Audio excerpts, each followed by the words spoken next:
Hello everybody, welcome back to the stream. Welcome in, welcome in. Let me see here. We've got While Running. Thank you for and congrats on first and welcome in. Hello Selron. Hello Blazer. Hello White Bear. Hello Ginger. Uh-oh. Hang on. I just realized I never muted I never muted the YouTube video. Also, hi Huffy. I see you over there. How's it going, everybody? I hope you're all having a wonderful night. I hope it's very, very good. Hope you've had a good weekend as well. Also, whoa, hang on one second. Let's see. I see somebody up here. Whoop. Oh, maybe. Hang on. Ooh, can I not grab them? Are they too... Uh-oh, come on. There we go. It was Ripley. I got you, Ripley. There we go. Hello, Raposo. How's it going? Am I pronouncing that name correctly? Welcome in. Welcome in. How's it going? Let me see here. Who else did we have? 10 streams already. That's awesome, White Bear. Thank you so much. That's amazing. I'm doing well. I'm doing very well. I hope you guys have had a wonderful weekend. What kind of stuff have you been up to this weekend? Anything fun? Any exciting places? Any fun things you did? Any yummy foods? Anything like that? We had pizza tonight. Kind of a low-key weekend. Just playing? What you playing? Hopefully it's good. Played a lot of Grand Blue today. Not so much yesterday, I don't think. I played a little bit yesterday, but not a whole lot. I played more today. Still in that, like, cycle of, like, getting my butt kicked in Gold Master, knocked down to Silver, back up to Gold. It's a cycle, but we're getting there. We're getting there. Maybe. Well, improvement is a process, right? So, but anyways, I hope, let me see. You wish some good games. Your notebook is not one of the best. Oh no, that's unfortunate. Well, hopefully, because, like, there's some decent games out there that don't have particularly, demanding, specs, I guess. So, hopefully, there's some good ones you can find. Thank you so much for the follow. I really do appreciate it. Welcome in. Do I have your name correct, too? Is it Raposo? Is that the right way to pronounce it? Let me see. Raposo, Lenadario? Is that correct? Yay! I'm glad. You haven't slept in 2 days because you've been stressed. You're doing much better now than you have been lately. That's not good, Ginger. I hope you're able to get some sleep tonight. Hello, other Ginger. Ginger Fox. Ginger of the Fox variety, as well as Ginger of the Southpaw variety. Welcome in, both of you. I hope you're both doing wonderfully. Yeah, hopefully you can sleep better tonight. There is another Ginger. It's true. It's very true. I'm doing all right. Oh, right. Let me do this up front here. So we're just kind of gonna be doing some yapping, some hanging out, some chatting. And also, are they both foxes? That would be wild, actually. And another fox. I see. You are a fox, Raposo. I understand. We are well represented on both the fox end of things and the ginger end of things. But, like I was saying, we are here for some yapping, some audio triggers. If you guys have redeems that you would, or sorry, if you guys have, audio triggers you would like to request, we do have channel point redeems for that. There's our trigger list that you can request. Oh, Raposo is the way you call fox. Oh, Oh, interesting. That's cool. You intend on sleeping very well tonight. Well, hopefully I can assist with that. Fizzy water right off the bat. Well, that's fine, because if I recall correctly, Raposa, I see. If I recall correctly, While Running has unfortunately missed the fizzy water the last 2 weeks, I think. So making sure that we get that for While Running tonight. So happy ASM. It's not my birthday, but thank you. It is a birthday every day. So we can go with that. How's it going, Pocho? I hope you're doing well. Literally why you did it? Yeah, that's fair. Okay, I'm hoping this isn't too loud when I open it here, but I think we should be okay.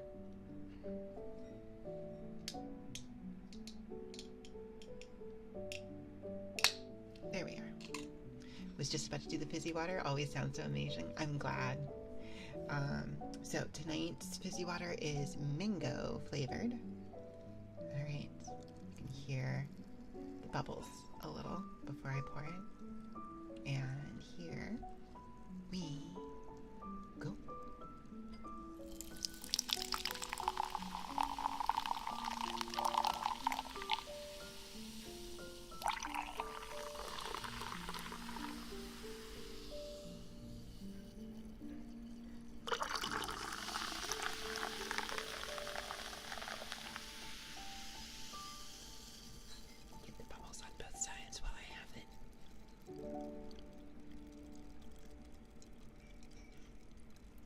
Very subtle, but still.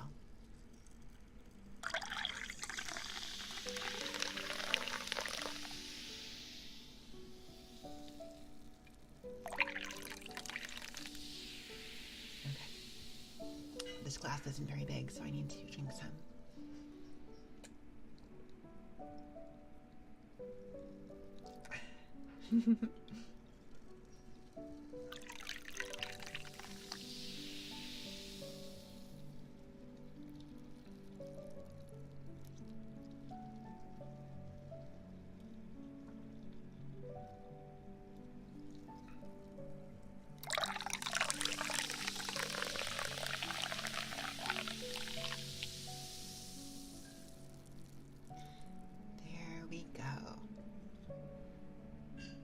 When you buy a new and good notebook, you'll start to make live again? Ah, I see.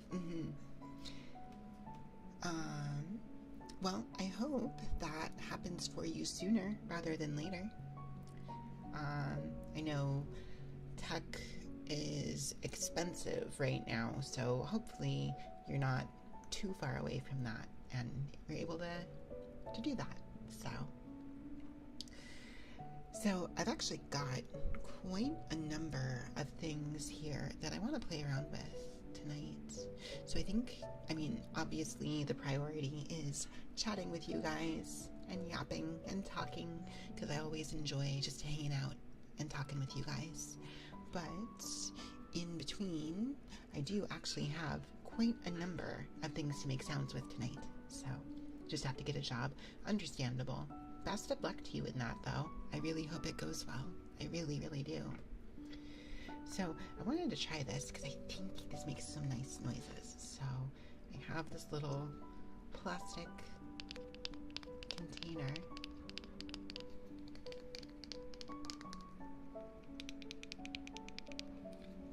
And one of the things I have liked myself as a audio trigger is when somebody takes the cap of a container like this and loosens it up and just kind of doesn't take it off all the way and just kind of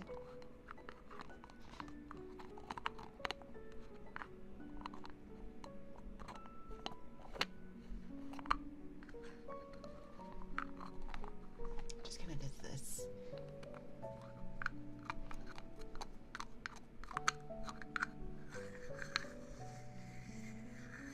Around the rim or something.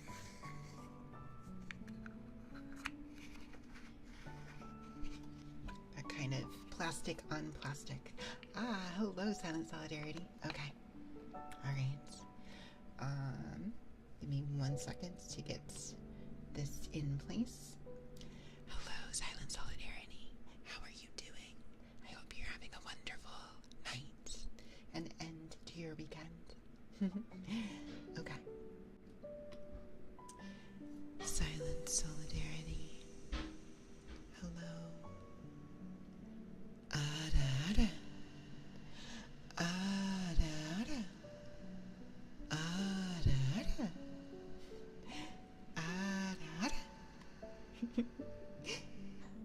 There you go. Hopefully that was nice.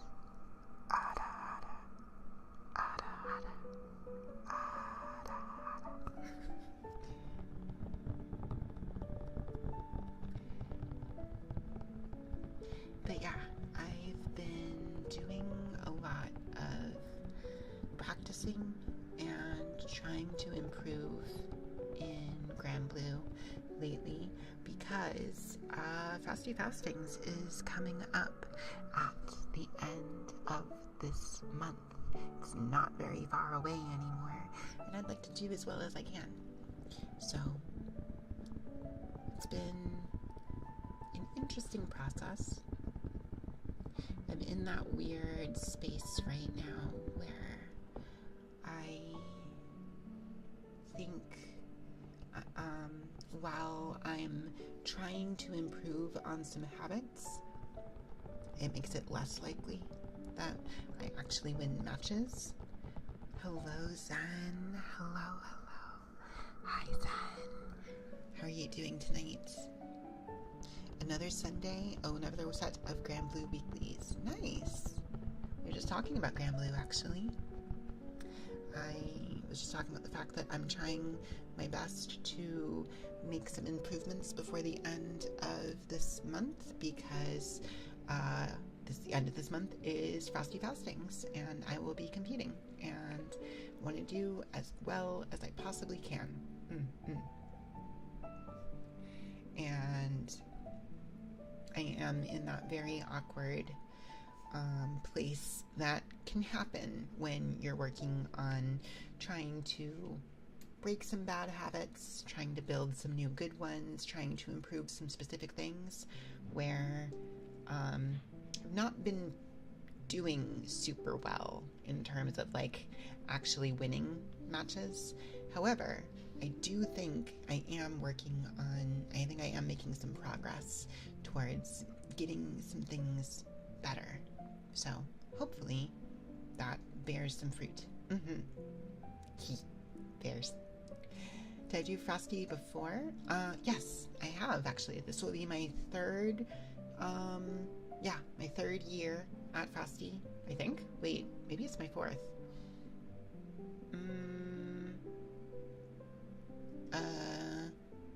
It might be my fourth, actually. Huh. Hello, Fed. We'll be busy, lurking for a bit. No worries whatsoever. Thank you for the lurk support. I always wanted to check out Frosty because it's more anime fighter focused. Yeah, it was like primarily a Guilty Gear major, I think. But it's got all of the big ones, right? So, but it is an Arc World Tour major. So,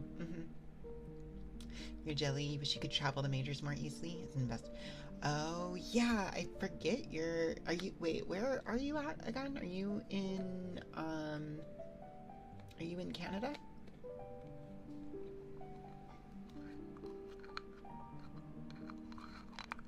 Maple syrup land. I thought so. Yeah. I'm in the Midwest of the US, so I'm not actually it's not a major travel thing for me to get there, which is very lucky. It's the reason why I go to that one, because I can get to it fairly easily. So, but yeah, I've been there a number of times. This will be my third time competing in Grand Blue Rising, I think. But yeah, so I have my fingers crossed that I will will be able to get out of pools this year. Don't know if it'll happen, but hang on. My cats are both in the room, and I'm trying to make sure they aren't about to fight, because that would be noise that I would not want to have on an ASMR stream. So, for the moment, they are okay. So, Side Games Cup also happening this weekend. You're hoping to see a Nilsson trade? Yeah, I imagine there will be, right? I would be surprised if they didn't. I'm guessing we're gonna see her launch sometime, probably early February, I would imagine.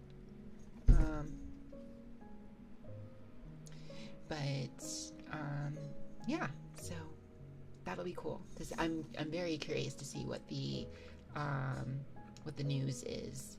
If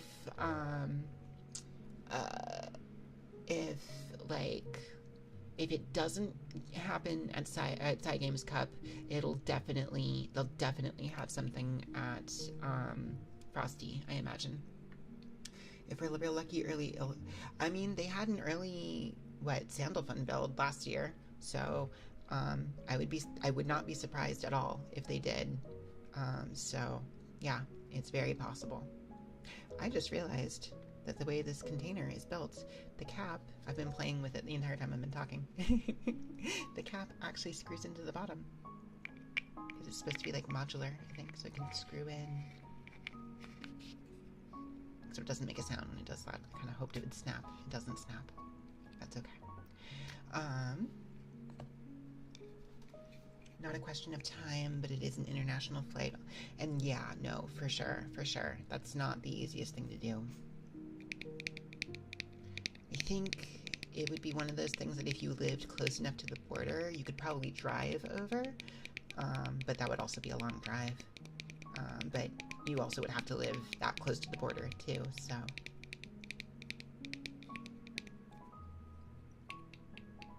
Let me see here. What else do I have tonight? Oh, yeah. I have this here. I don't know how loud this is going to be. I'm going to try my best not to make it too loud. But I have a little container. It's actually shaped like a bear. Because I have a brand, I guess. It is a container of Conpeto. Ooh, that's a little louder than I wanted it to be.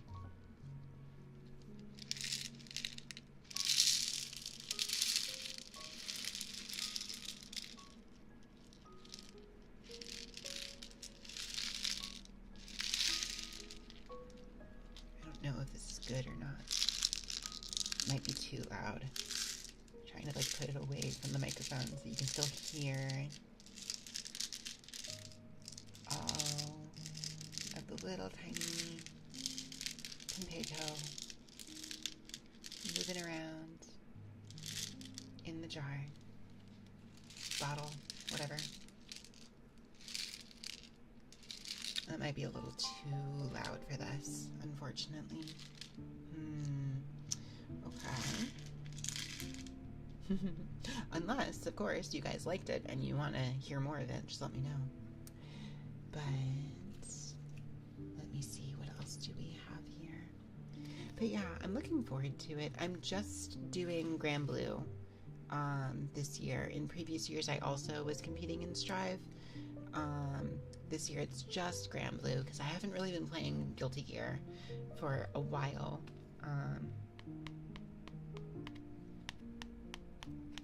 I have not been playing a lot of Guilty Gear. And at this point, I think I'm going to be waiting for Strive 2.0 to happen, since so much will be changing from my understanding. And because of that, it makes more sense to me to wait until it's effectively a new game, and then I can learn it all over again from there. But So until then, I'm not really gonna worry too much about competing while that's still an ongoing thing. Because I did it okay last year at Frosty, but I also, like, I tried to compete again at Combo Breaker and did not do, like, I went 0-2 and it was not a close 0-2. I got blown up pretty bad, which, you know, makes sense. I haven't been playing the game, so it's just like, I can't necessarily just, like, assume that I'm not practicing a game and then do good at it, right? So it's fine. It makes sense. Ooh, okay. Hang on here.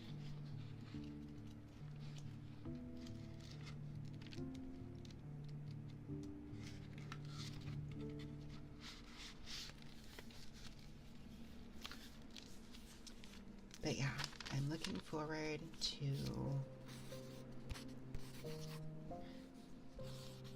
going to Frosty to play lots of casual sets with people offline. I don't know if that was any good. Anyways. But yeah. Let me see here. Let me see. So, the fun part for me, I mean, I enjoy competing also. It's fun. And it's a neat way to see how I'm doing and how I've improved over time. But the really fun part for me is when I get to hang out with people and just play games for fun, and also just get to, like, hang out at the venue and, you know, visit Artist Alley and see all kinds of neat stuff, and then just hanging out with people. I like it kind of as a little mini convention kind of experience, as much as I have a good time, like, participating in the competition, the competitive part of it. So, yeah, I'm excited, genuinely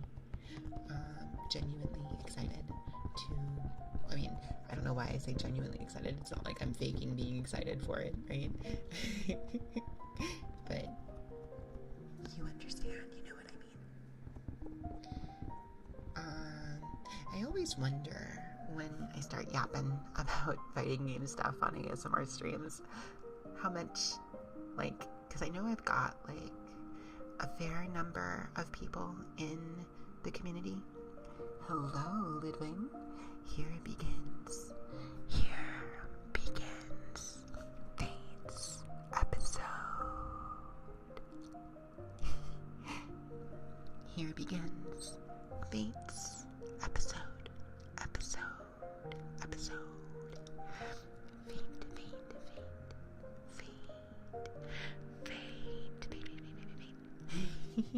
I was just talking about Grand Blue and the fact that I'm going to Frosty Fastings and the fact that I'm very excited for it and all of that. So, how are you doing tonight, Ludwig? I hope it's going well. I hope you're having a wonderful end to your weekend. How are you? But yeah, there's gonna be, I know there's gonna be a couple people who are also going, who I'm looking forward to hanging out with.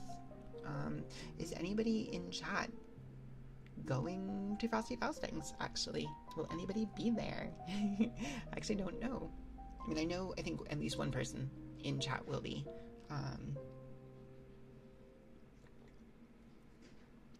but outside of that, I don't know yet. So I know a couple people are that I know of. But yeah. For those of you and for the rest of you in chat, is there a particular, like, what are I'm trying to think how to put this.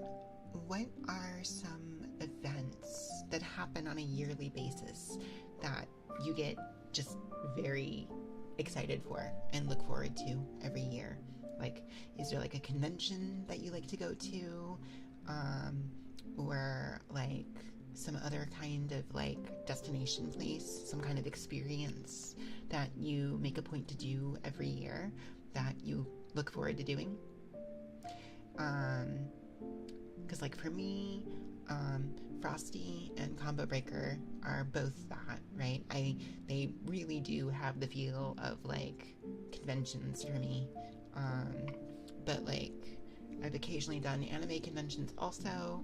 I really would like to go to TwitchCon at some point. I think that would be fun.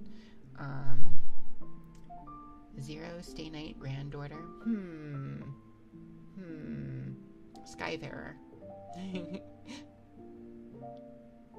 Although, I think there has to have been a Fate crossover with Grand Blue at some point, right? That has to have happened.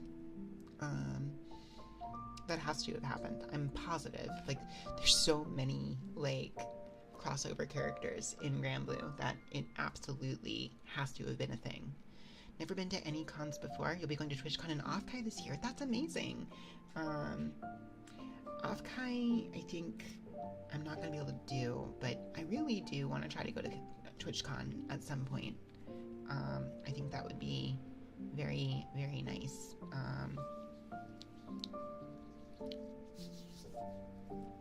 So, I don't know how audible this is. You're already gonna fall asleep? I'm glad. I'm glad that I'm helping you drift off. If you need to head out to go snooze, that's fine. If you want to just drift off while I'm here chatting, yapping, doing some sounds, that's also absolutely fine. I will definitely be raiding us out into another ASM artist tonight when we finish. So hopefully if your stream, just if you fall asleep with the stream still on, the next stream I send you off to will still be nice and cozy and quiet. So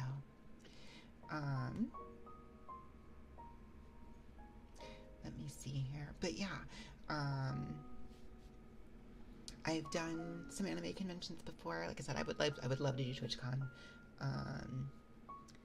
And we also go to the Ren Fair every year, and that's also a lot of fun. Not quite a convention, but it's also not quite like not a convention. It sort of has a little bit of that feel as well, in a way. We dress up and go look at a bunch of vendor booths and watch some shows, and it's not quite the same vibes as a convention, especially since it's outdoors, but still good. Hello, Polar Bear. Is it okay, hang on, let me see if I have this right. Is it Polar Bear ZZZZZ? Or no, 4 Z's. Polar Bear ZZZZ? Or is it Polar Bears? Polar Bears. Polar Bears. But yes, hello, welcome in. Thank you for the first time chat. Welcome. How are you doing tonight? Zzz, like a bee. Zzz, polar bears. Polar bear.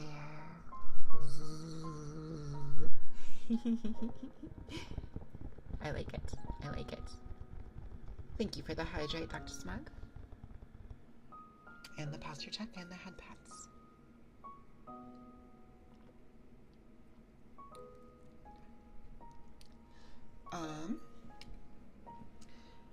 It's funny because you do fall asleep in streams, and you'll wake up after participating in like one or two or like 2 or 3 raids. It happens, especially on ASMR streams. I think that's normal. I think that's very normal.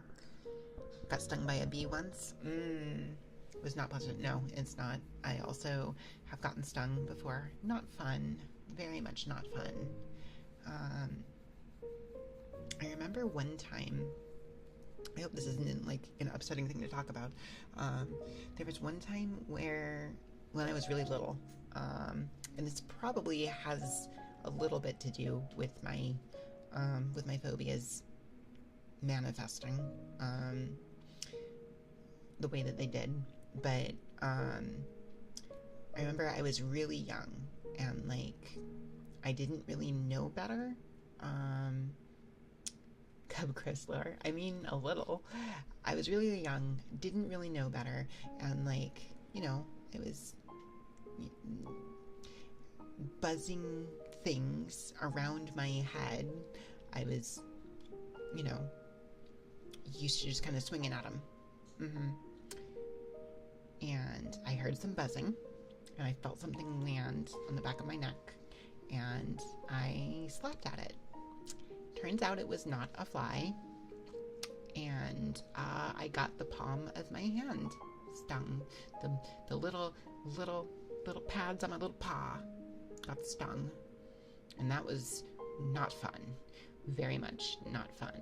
And so, that maybe is not unrelated to the fact that I've got the phobias that I do. It's probably a contributing factor. I think there's several, but you know, you always have 2 Twitch tabs open. It'll be interesting to see where you end up. Bug got in your head. That is horrifying. Don't like it. Nope, I really don't. But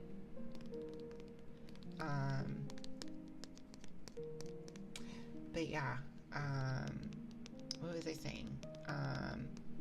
Yeah, in terms of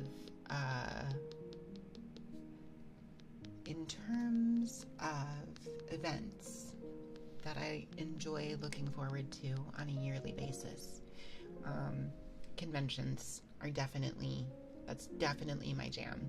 Whichever ones I wind up going to, they've kind of shifted over the years, right? As I've lived in different places, or, you know, had different amounts of, like, I guess, availability over time at different times of the year. I've gone to different ones. But recently, yeah, it's kind of been the fighting game majors, Frosty Faustings, and Combo Breaker have kind of been those things lately. Hello, Dino. Welcome in. How are you doing tonight? I hope you're doing well. But yeah, it's been a good time, just in terms of like affirmations. Okay, let me see here. Could I say it like I'm telling you that you're safe? That's not a weird request. You're fine. Ginger. Hello. Ginger. It's a lovely night tonight. And I know you're all bundled up and safe and sound, listening to my voice right now, completely and utterly safe, bundled up at home and in front of either your computer or your phone or whatever you are watching on. Just know that while you are listening to my voice tonight, bundled up, you are safe and sound. You can rest easy knowing that whether you drift off to sleep right here, right now, or make it to your bed, you are nice, safe, and warm, and you'll have a wonderful sleep tonight. Be well rested by the morning and wake up energized, ready to tackle the week, ready to face that Monday head on after a nice, warm, and safe night of sleep. Perfectly nice and warm and cozy and protected within your own personal little sanctuary. And bundle up in the protection of your blankets, cozy against the protective force of a nice, soft, comfortable pillow, and drifting off in the nice, warm, safe security of a good night's sleep. Sleep well, Ginger. Sleep well. You are safe and sound tonight. Hello, Channel Not Found. How's it going? Welcome in. I love that name. But, yeah. So, I hope that was good, Ginger. But yeah, of course. I love doing those. I really do. They're fun. Yeah. Do I like sounds from Undertale? Yes, I do.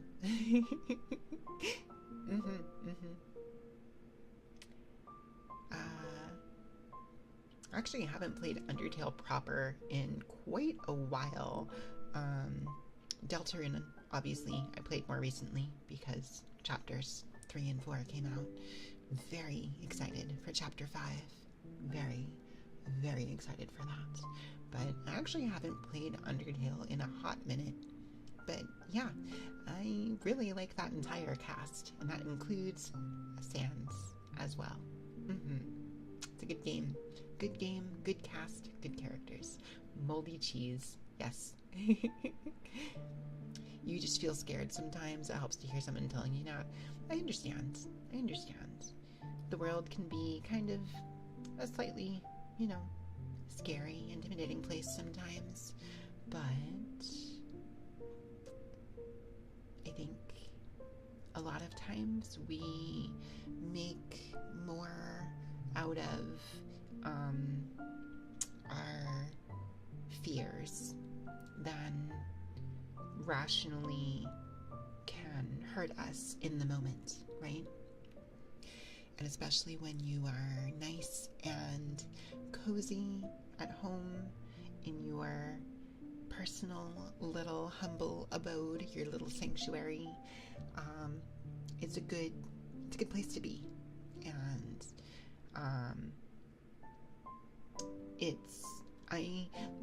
I've always there's always been a sense of particular sense of security that comforts, maybe comforting security in specific situations, specific settings, specific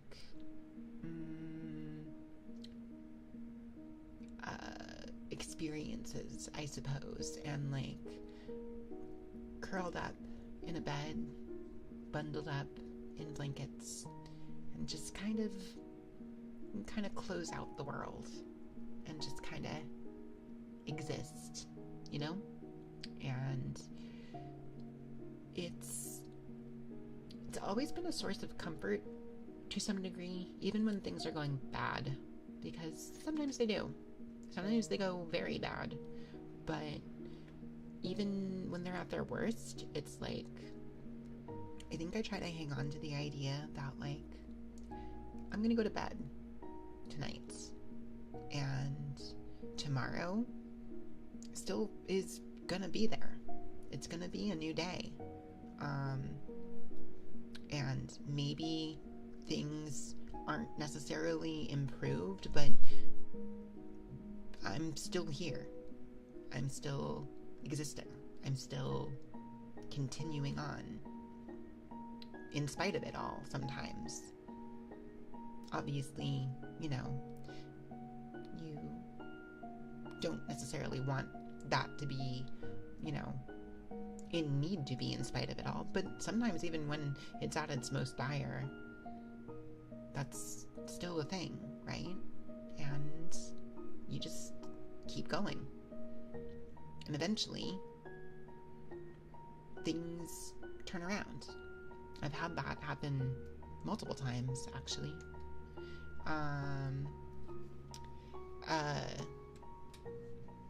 Sorry, cat is moving around on the desk, but she's just repositioning to get some sleep. I've had that happen multiple times. Not the cat thing, but I think the just hanging on to that idea that, like, things keep going. I keep going. And eventually there's some happier times in the mix there. I'm kind of rambling now, I think. So, do you think if all of reality was oomphy coated with everyone and everything being safe and friendly, would it get needlessly boring, or would I be fine with it? I mean, I think that would be kind of an ideal situation, right? I think that's something we should, like, aspire to. I don't think it would necessarily get needlessly boring. I do think, that is kind of a utopian, ideal kind of scenario that, we may not be close to, but I think just everybody behaving with a little more kindness is a good thing. And I think if what you're asking is if a world completely void of conflict at all would be boring, I think it's unrealistic. I think conflict is inevitable. It's how we handle that conflict that is important. And if everybody handled all of that conflict with more kindness, then I think that's a net good. We also are a creative bunch of people in this world. And so, world with lack of conflicts, everything's safe and friendly. So, I think those two things are not the same thing. You can have a world where everything is friendly, I suppose, and that would not be a world without conflict. Conflict would still happen. Conflict in itself is not inherently, like, unfriendly or destructive. Conflict just means that we are individual people and that things are happening, I guess. It's just a thing. So I do think, a world with more,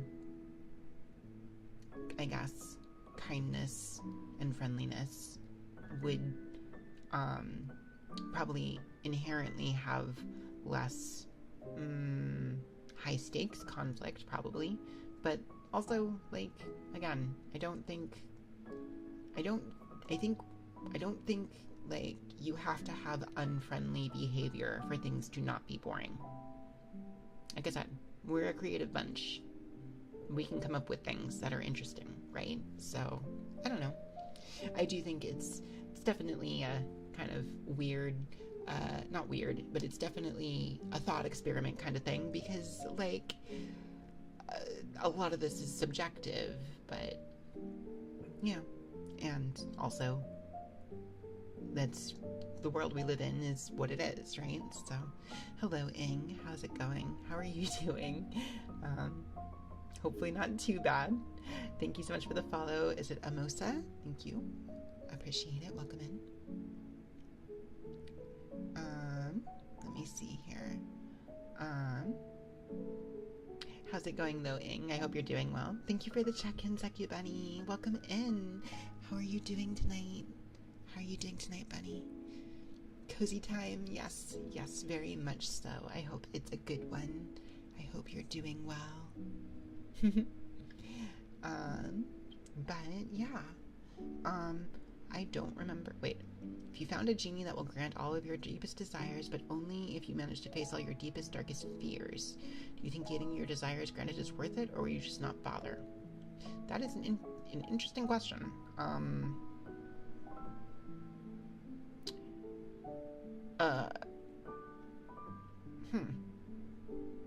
I mean, probably. Played a lot with Ender up, so feeling a bit better. I'm glad. I'm glad to hear that. Preparing a little lunch? Fantastic. What are you having for lunch? If you don't mind me asking. I hope it's good. I hope it is enjoyable. But yeah. We got existential there for a little bit. Anyways.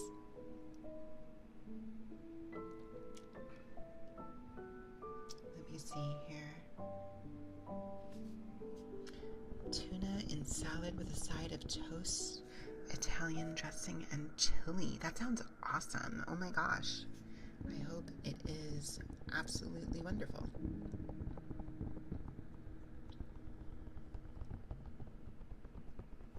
me see here.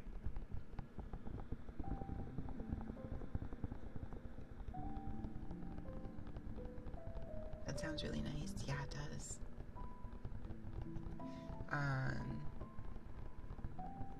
So is it tuna, like, deep fried butter on a stick? Would I eat it? I know it's a thing. I've never had it. I mean, do I want it right now? No. If somebody was like, oh, like, you're eating this thing? I guess I'd be like, yeah, okay. I don't know.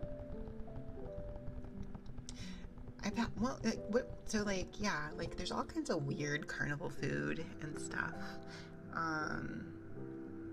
Snack food made of butter, coated with batter. No, I know what it is, yeah. I'm aware. Like I said, do I want it right now? No. But if somebody, like, gave it to me and was like, you're eating this, I would be like, yeah, okay, sure.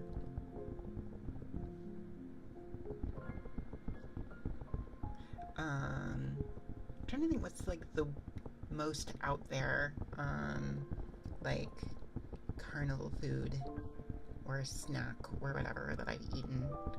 I don't think I've eaten anything that's, like, that weird, I guess.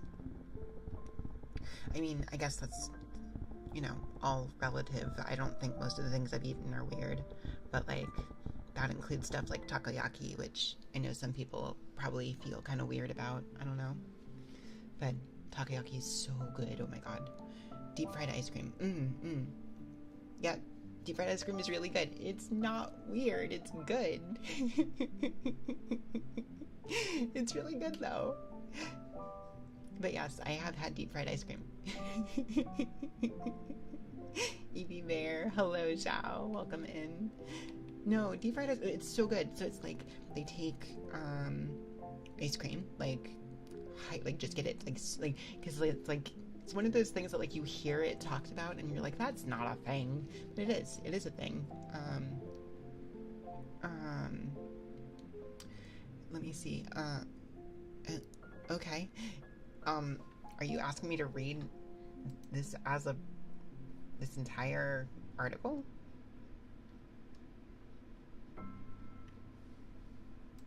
I mean, I guess. All right. The weirdest thing you eat on a regular basis is pickles right out of the jar. Not really that weird. So, like, deep fried ice cream, they take, like, a scoop of ice cream, basically, and it's, like, deep frozen, like, super cold. Like, super, super cold. Then it's dipped in batter and briefly dipped in a deep fryer in oil.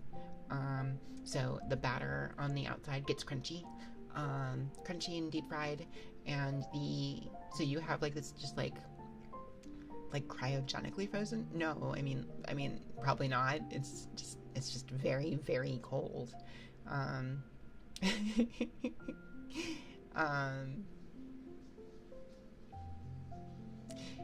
In any case, yeah, so you have this kind of like crispy, crunchy, like outer shell.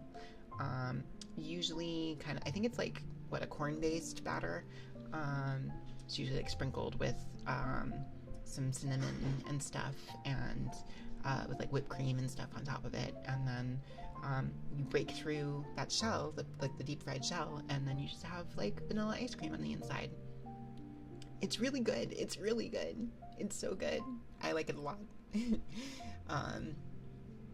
If you don't have it, like after some time, the outer shell does get a little soggy over time, but like it's basically kind of like almost like a cornflake kind of texture to the outer shell. So if you think about like cornflakes, if you had like cornflakes with like cinnamon sugar or whatever in the milk, it would sort of be kind of like that. I guess more like what Cinnamon Toast Crunch or something when it gets soggy would kind of be the flavor profile when it's no longer crispy, but at that beginning, which in and of itself pretty good, I think. But at the start of it, when it's like super crispy, super good. It's apparently like some like Mexican restaurants in the States will do it. It's not super common, but I guess it originated as like something of a festival food in a specific area of Mexico, from what I understand.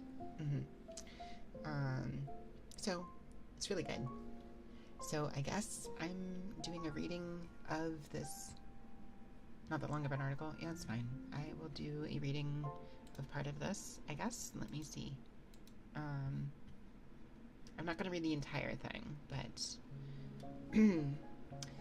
a bespoke donut outlet and upmarket Melbourne eatery have come together to create an epic double smash donut burger, a creation that comes with 2 of Australia's largest smashed hamburger patties. The Epic Delight, a collaboration between Bistro Morgan and Easy's Kitchen, is being offered as part of the Emerson's One Night Only series, an event taking place on August 29th. In addition to the 2 enormous patties, sandwiched between pink iced donut buns, the incredible indulgence comes with layers of bacon, diamond-cut fries, and a generous serving of mac and cheese.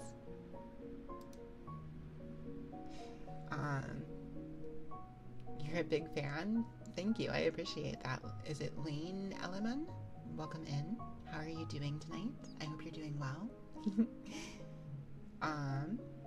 Let me see here. What was I saying before?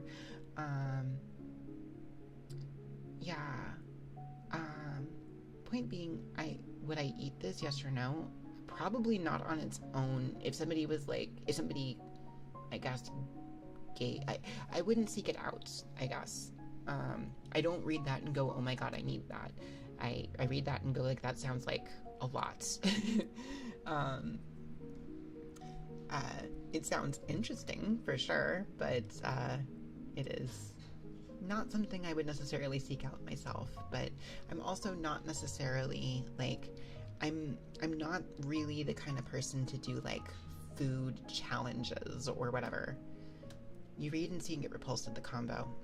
It's interesting. I mean, like the sweet and salty combination is a thing, right? I'm not that repulsed by the idea of it, but it's not necessarily something I want. So, because like I know like there are other like I guess sandwiches that I've had that have like I mean what like the McGriddle at McDonald's or whatever, which is like two like maple syrup filled pancakes kind of with like sausage in the middle or whatever. So like that's also that sweet and salty combination, and like it's good. Like it's a combination for a reason. Like same thing with like chicken and waffles and stuff like that. Like it makes sense to me. I don't think that's a flavor profile that's bad by any means. That said, that particular burger, I guess, definitely reads to me like a challenge food or whatever, and I'm not super into those. Like, because like it's the same thing with like stuff where it's like, oh, this like, can you stand this super spicy like these super spicy wings or whatever? And I'm like, no thanks, I'm good. Don't need to prove anything. Thank you very much. Like I like buffalo wings. I do. I think they're good.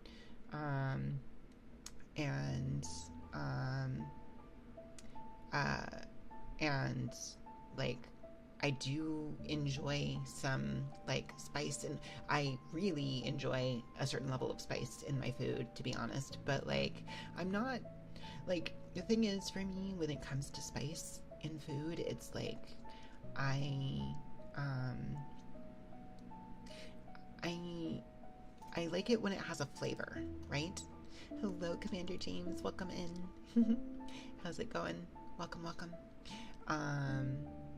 So I like it when it has a flavor. Like if we hit the point where like it's too spicy to really even taste like anything, it's like, what's the point for me? Like, it's also why like I think I handle sauces or spices better that actually do have like a strong flavor to them than like just like straight up like hot sauce that just tastes like either doesn't really taste like anything or just kind of tastes chemically. But like it's why I can handle like spicy curry sometimes better than I can handle like just like particular hot sauces, even if like the Scoville count or whatever on the curry is technically higher than like just a straight up hot sauce. Like it's technically spicier, but I can handle it better because it actually tastes like something. So I also do really like a spicy curry. Curry is good. Curry is very good. But yeah, I like street foods in general. I think they're good. There's just a lot of like really good like food stall kind of things. Like I said, takoyaki is another big one. I really like takoyaki. Octopus balls. It's just good stuff. But yeah. Okay, let me see here. I've got curry is good. You just like it very mild. That's fair. Like honestly, the thing that I like in curry is the flavor of it, right? So like, mild curry is really good. Spicy curry is also good. So like it doesn't have to be spicy though. It can be mild and I'll like it just the same. So everyone else in your family, when they eat spicy food, it is kind of spicy but just tastes god awful. That's the thing. Like if I like the flavor of a food that is spicy, I will definitely eat it. Like, let me see. It's done. This dish is so hot it may burn through the pot. I call it the toxic atomic curry. Ah, I see.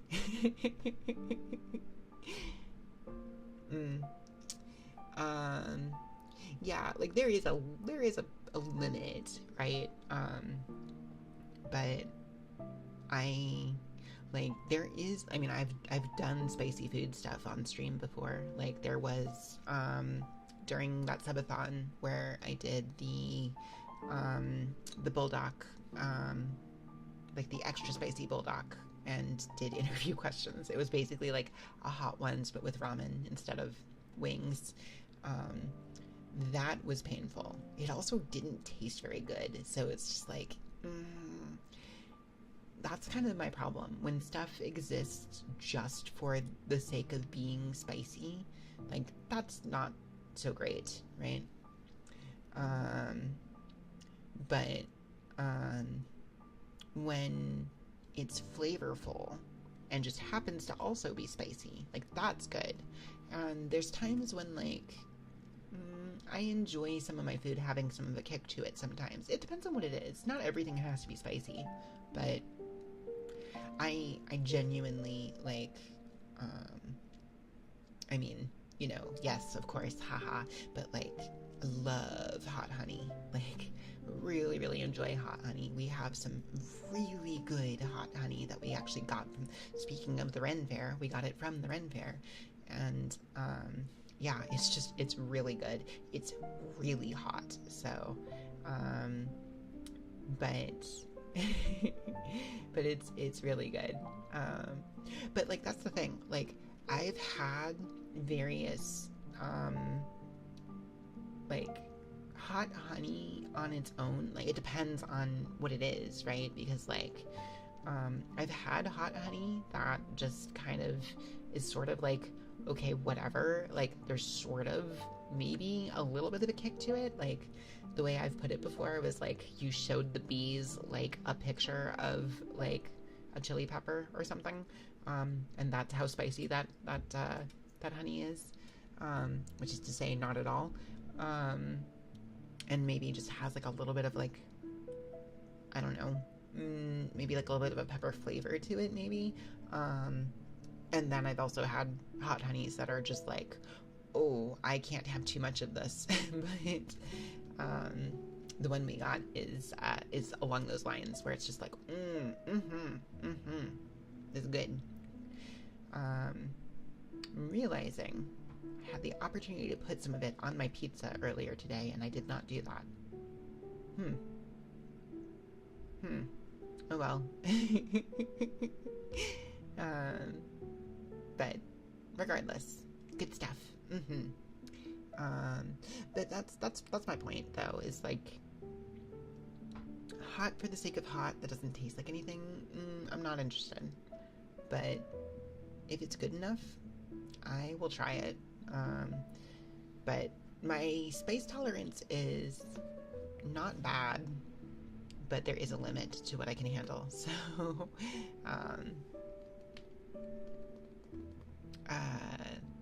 trying to think, like, I remember going out,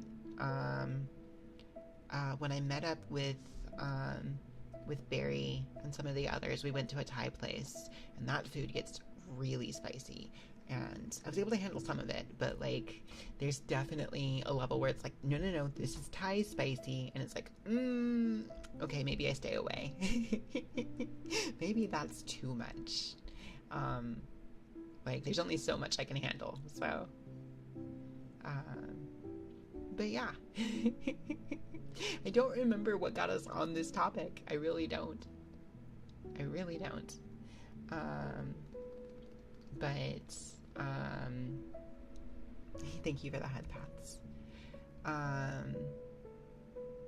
Thank you for the hydrate.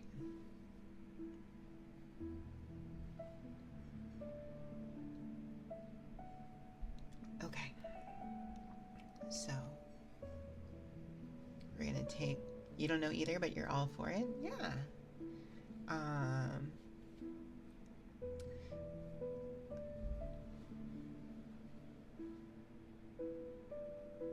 Trying to think, like, there was something I was having. Oh, right. We had this, like, really good, like, it's not really mac and cheese, because it was, like, a different type of pasta, and, but it was like, you know, with melted cheddar and stuff, and it also had like jalapenos and stuff in it, and that's just like very good, very good, cheesy, salty, spicy, good, very good. Yep. That was a sentence. All right, I'm gonna take a couple minutes here, take a little break from the yapping, and just give you guys a little bit of sounds.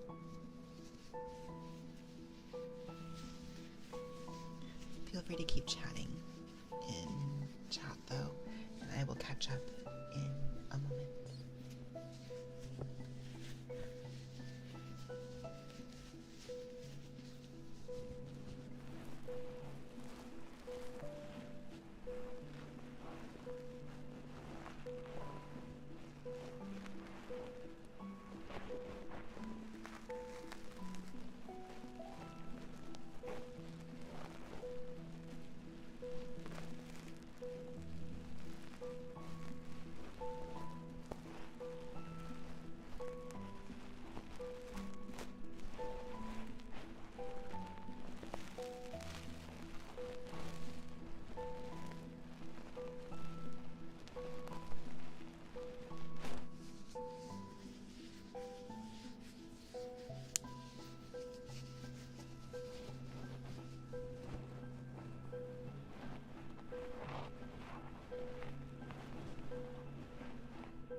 Monte Cristo is what you would, I love Monte Cristos. They're so good. Oh my gosh.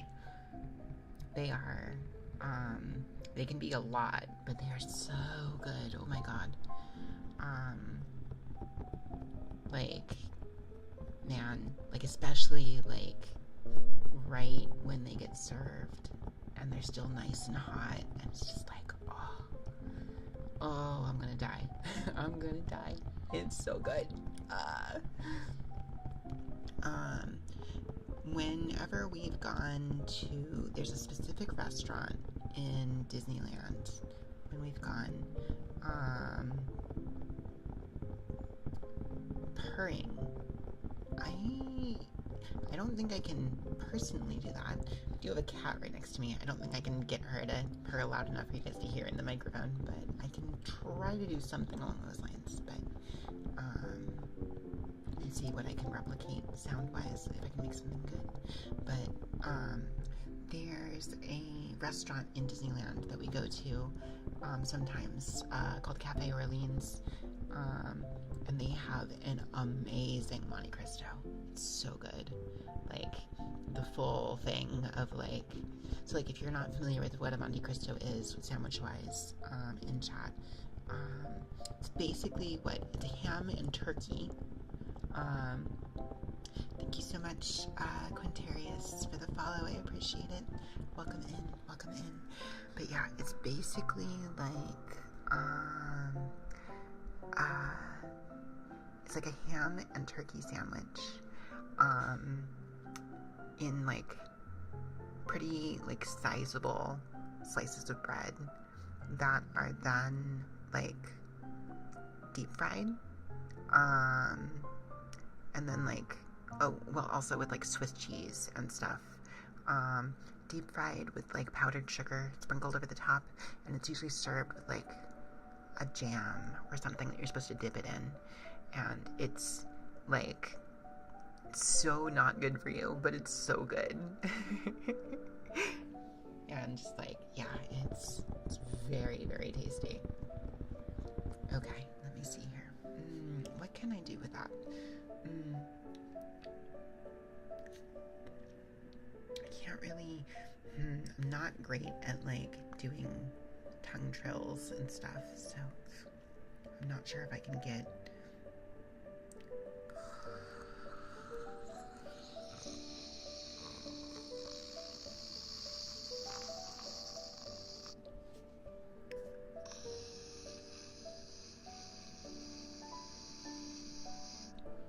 I don't know if this is any good. It's not really a purr, but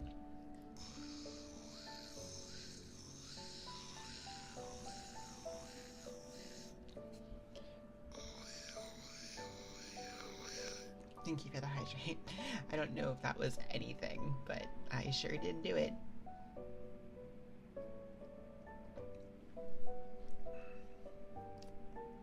And the posture check, thank you. Mainly from Cheddar's. I don't think I've been to a Cheddar's before, but I haven't had, so obviously I haven't had their, sounds like an electric toothbrush in my mouth. That is not what it was, but it's something at least, so, yeah, I don't know.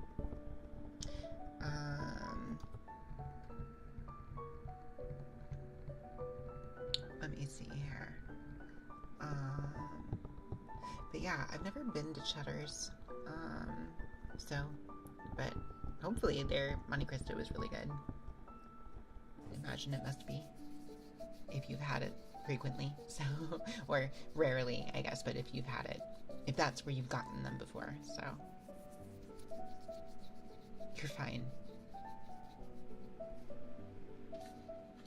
Let me see here. Ooh, I want to see if this makes something decent.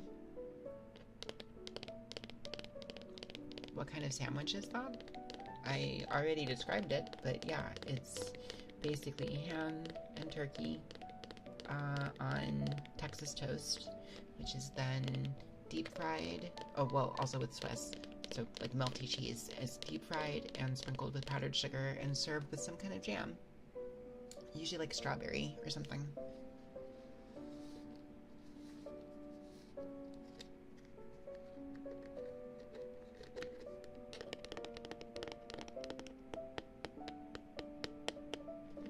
Wait, I have an idea.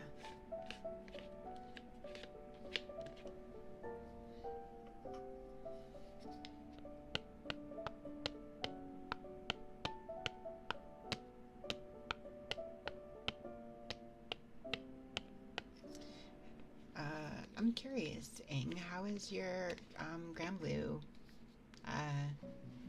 progress been going? I know you've been working on Zeta lately.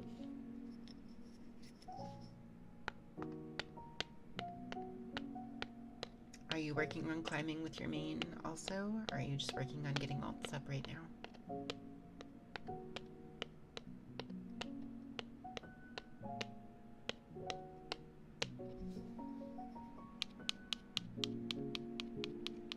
You're tilted with her, but S++4 for Zeta. You'll get there. I'm positive you will. It might just take some time.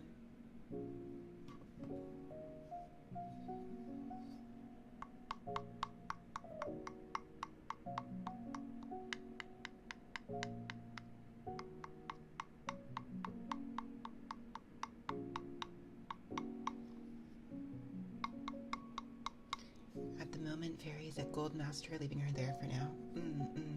I've been trying to do believe it. Yes. I've been trying to see if I can, I guess, climb through Goldmaster on Bersucia. And so far the answer has been no. So I keep losing gold, but then I get it right back. So that is good. It tells me that I'm in the right spot, like progress-wise. It's not like I got to gold on a fluke, right? But it does mean that I need, it's sort of, I get a similar feeling from it as, like, you know, when I first made it to S++, and then kept down ranking to S+1, right? And just kind of went in a cycle there. So unlock queue is tough. Oh, what, the unlock queue? As in, like, the like 500 and plus, or what? Yeah, I'm trying. I've been fighting a lot of insanely good people, and I am proving to be particularly ineffective at actually winning matches. However, very few of those matches have actually felt like I was completely out of my depth. So, like, I feel like that's a good sign.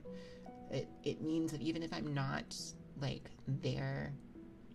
Oh, I see. I feel like even though I'm not there, I will be there. I'm not that far from being there, right? Gonna lurk and sleep now? Of course, Ginger. Sleep well. I hope you have a wonderful night's sleep. But yeah, there's a couple things I have to work on specifically. I actually got a lot of the help from Phantom Fox Kyo and Hyuki, both of whom have been, like, looking over my replays with me and kind of giving me some advice on things I need to improve, and actually making those improvements is difficult, like very difficult actually, but knowing what those things are that I need to improve is, you know, that's the first step, of course. So, like, I'm working on it. I am working on it. You were worried about being much worse because you hadn't played in months, but the break from Grand Blue seems to have done you good. It can definitely do that. Like, stepping away for a while genuinely can be one of the best things you can do sometimes. It depends, right? It's not always true, but, like, I know, you know, from what other people have said in their own experiences, was like, that was true for them too. I've had similar things where, like, I maybe not necessarily taking a break from the game entirely, but sometimes taking a break from a character and coming back to them later, it's worked out much better, right? So sometimes you just need that kind of, like, stepping away from things for a bit to kind of, like, just refresh yourself, right? Let me see. Kind of wish you had the same for Fairy, but you're basically on your own when it comes to her. No, I understand. Thank you so much, Haxu, for the follow. Welcome in. Thank you. I mean, like, so Kyo obviously could give me, like, direct advice about the character, right? Because he also plays her. Hyuki does not play Bersucia, like, at all. He's an extremely good UL player, but he, you know, he doesn't have, you know, experience with the other characters so much, but he's very good at the game, and so, like, you know, there is something there about, like, being able to just kind of, like, have somebody who recognizes circumstances in the game just look at a situation and go like, okay, well, like for me, like a big one is the fact that like there's a lot of things that I could be canceling into specials that I'm not right now. And so it's just like, oh, I could convert these things. And I just don't currently. And like, so Hiyuki's point with that was like, well, I can't tell you what to do because I don't know the character. But what I can tell you is that like, you're just doing this thing and then not doing anything else afterwards. And you shouldn't. You should do something with it. So that's vague and stuff, but I'm not trying not to get like too deep into the weeds on it. But point being that like, yeah, he was able to look at a lot of that and be like, okay, here's some things I'm noticing about what you're doing on defense, what you're doing on offense, what you're maybe leaving on the table. So basically point being is like, I think there's something to the idea that like you don't necessarily need somebody who is an expert in your character to give you pointers so long as they understand the game well enough, right? If that makes sense. So yeah, that's sort of, I spent a while reviewing replays with him earlier today and very much appreciate that. It was very, very helpful.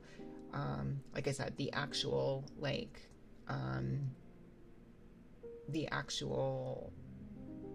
act of putting things into practice afterwards, much harder. Knowing what to improve is a different thing from being able to actually improve it. But like I said, it's a start. Also, thank you, CJ, for the check-in. Welcome in. How are you doing tonight? I hope you're having a wonderful night. How has your weekend been? I hope it's been good. So, but also point being, like, we've got some, like, really good players. You are one of them, of course, but, like, we've got some other really good players, in the Discord, and I'm positive that, like, some of them would be down for, like, looking over a replay or two of yours. Because sometimes they don't even have to be, like, better than you to be able to give advice, right? Like, sometimes just having somebody who isn't you have eyes on what you are doing, sometimes they might notice something that is just kind of, like, not being caught by you in the moment, because obviously there's a lot of stuff that you're trying to keep track of in the moment, right? So, but yeah, it's been okay. I'm glad to hear it's been okay. Hopefully, you have a night that is better than okay. But yeah, it can be, I think this is true of, like, anything that you do and you work at. Improving on any hobby, especially one that you're passionate in, can be hard. It can be really hard, actually. There's, especially, like, there was a point that got made, that I think was a good thing to, like, keep in mind for myself. That's when you haven't done any they are helpful. I will say, because, like, Yuki also kind of mentioned this. He was like, I hate looking at my replays. Even though it's like, yeah, they're really good to do, but I hate doing them. And it's like, yeah, I understand. I kind of feel the same. It's like, because it can be very uncomfortable to have somebody watch your performance and critique it, right? It's very uncomfortable because it's like, it's just like, I'm uncomfortable looking at this because I'm seeing all the things I'm doing wrong. But sometimes you may know something is wrong without knowing, like, necessarily why it's wrong. You only look at them if there's a combo you need to take. Yeah, you can use them for like picking up on the fact that like, oh hey, I did not do this in neutral, or I didn't do this on defense, or whatever. So there's actually I wound up in queue earlier fighting another Versusia that was like way better. I did take one of the matches in the set, so like I'm actually pretty proud of that, but the other two matches did not go so well. I want to look back at those replays just to see what they were doing. Not so much on hit, but like in neutral, because I know on my end I don't have a very aggressive neutral at all. Sometimes it's actually very much to my detriment. So seeing maybe what I maybe should be doing a little bit more would be good. So there's that too. But point being, you can take more than just combos from other people when watching replays like that. So anyways, but especially if it's it,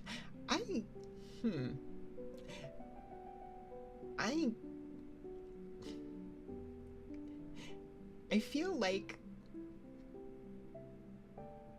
I don't know. I don't know that I entirely agree with your assessment on Zeta, is all I'm gonna say. I think she's better in certain capacities than you think she is, but yeah, I don't know. I think what I will say about Zeta is that I think she's like the execution demands that she has are very high. But yeah, I don't know. All I'll say is I definitely don't feel like I'm fighting a character with bad neutral or defense when I fight a Zeta. Not even remotely. So, but anyways, that's not so much the point. I kind of got off like on a tangent there, but one of the points that got made, and I think it's very true, and it's worth kind of keeping like in mind, is that like when it comes to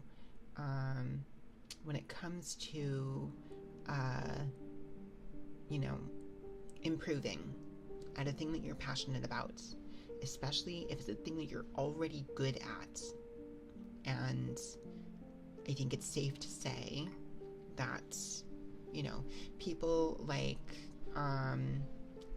you and I, Ing, are already pretty good, anywhere from pretty good to very good at fighting games in general, and Grand Blue specifically. And once you reach a certain threshold there, improving more is definitely possible, and it's definitely worth striving for, but it's also exponentially more difficult to do. The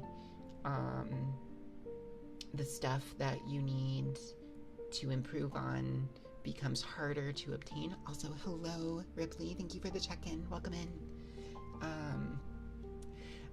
The stuff that you need to learn to improve is much harder to access, and takes much more effort to actually improve on. And the reward for doing it is much smaller, because you're talking about improving at the margins at that point. Thank you for the check-in, Snowbird. Because smaller optimizing, exactly, yeah.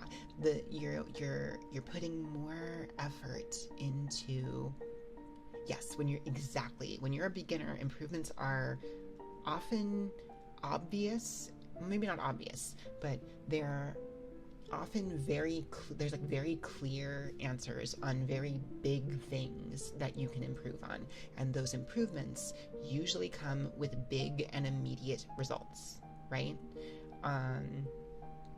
It's like, oh, like if you are, you know, a brand new player, and it's just like, and somebody is like, hey, you really need to learn how to block. Like just getting comfortable blocking. If you're not blocking at all, like you're gonna run into some trouble. And then you're like, okay, I have now learned to block, and it's like, oh, that made a huge difference, right? But like, then when you get much higher up and you're playing in, gold master territory, and it's like, well, you need to be comfortable blocking, but you need to be comfortable blocking to a point where then you can also react to things, and then you need to be comfortable with knowing when not to block, and it becomes way more complicated, right? It's not quite as cut and dried as just like, oh, just do the thing, right? Because there's so many variables suddenly. And so, like, at top level users are obvious, exactly, yeah.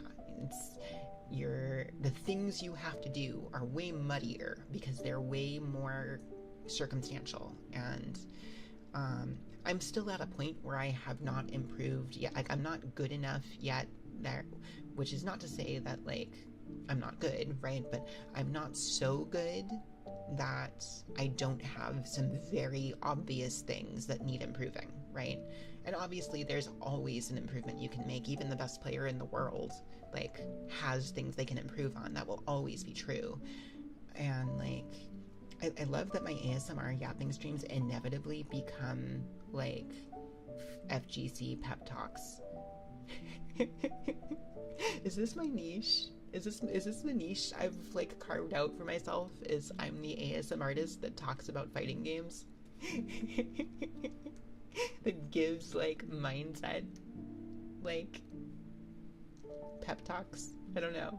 I'm okay with it. I'm okay with that being my niche. It's just funny. It just occurred to me that it's like, this is not the first time my ASMR stream has just turned into, like, yapping about fighting game stuff. At one point, I was just like, oh yeah, no, this is an audio trigger stream.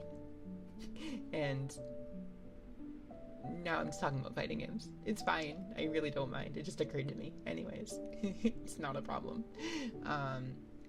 Anyways, though, like, I'm not so good. ASMR fighting games coaching, let's go.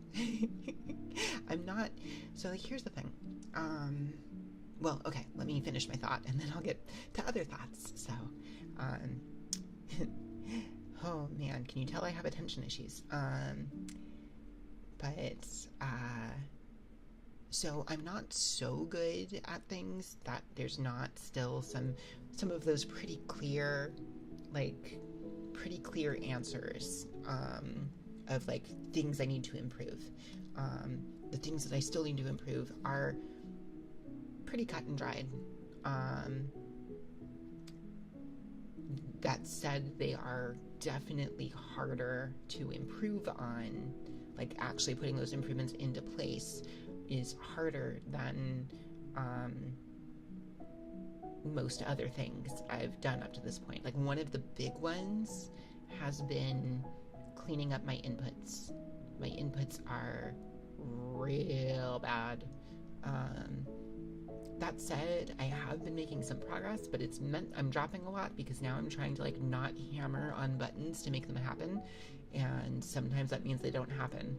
But if I can get used to it,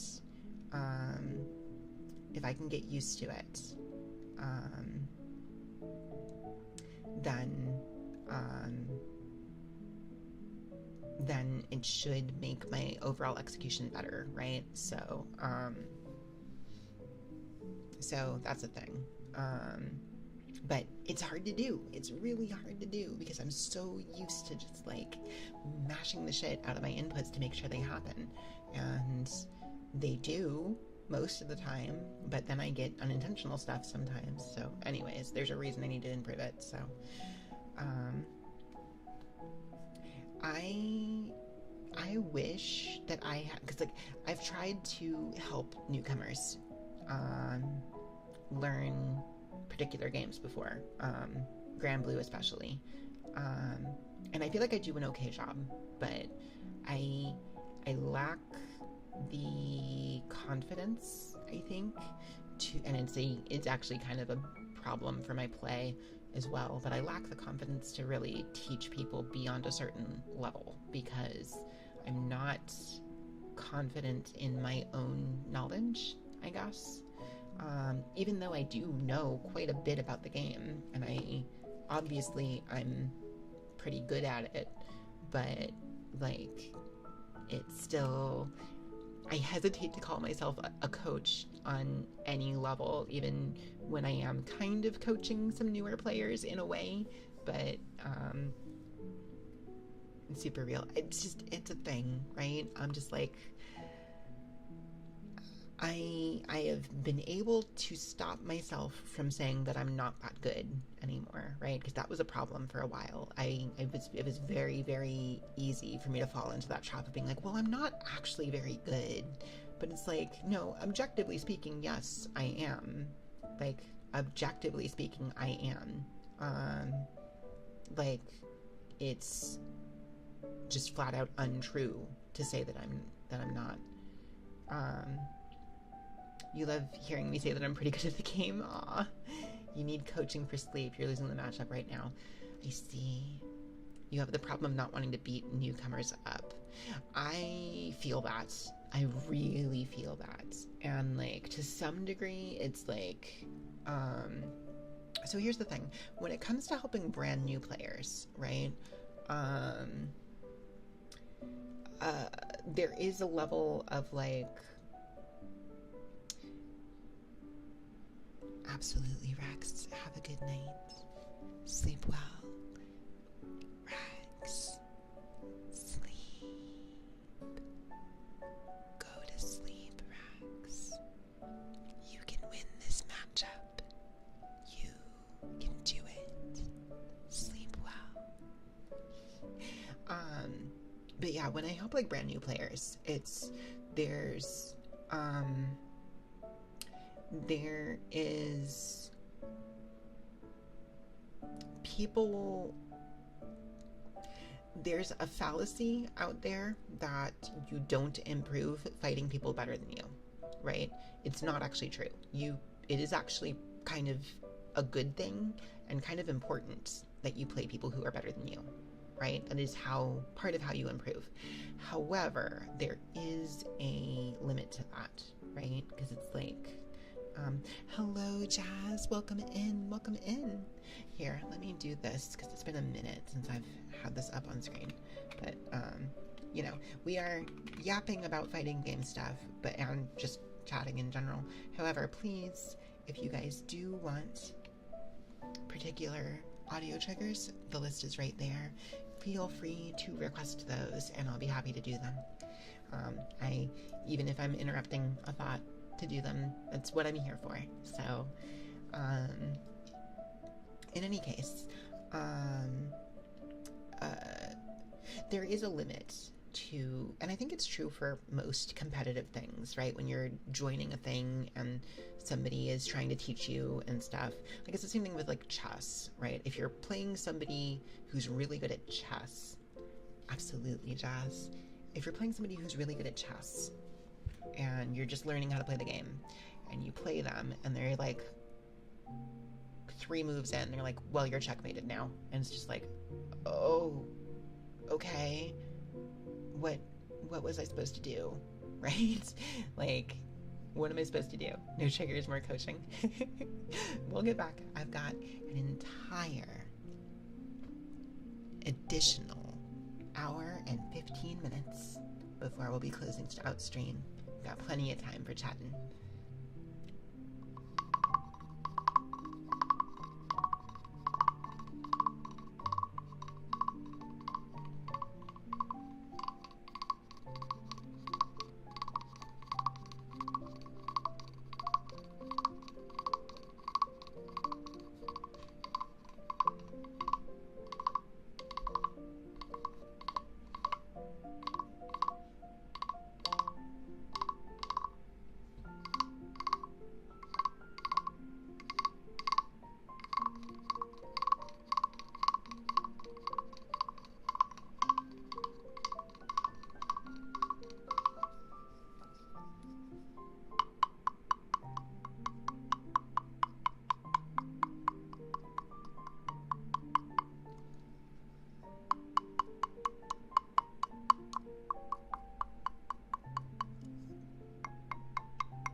think I'm the only ASMR stream you like. I'm very flattered. Thank you. Hello, Lewis. How's it going? Welcome in. I feel like I'm a fairly oddball kind of ASMR stream.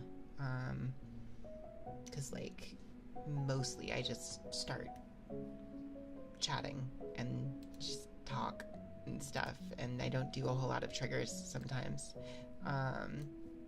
And I'm glad when people resonate with that and actually enjoy it, because like I know it's not often what people are looking for in ASMR streams, so it's a niche, I know, but I'm happy when people actually do enjoy it.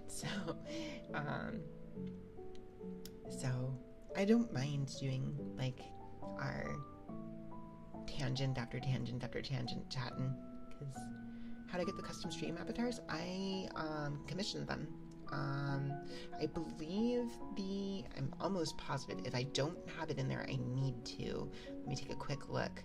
The information about who I got them from should be in my, about section. Oh, I just realized I'm hearing back the stream there. Let me see. Credits.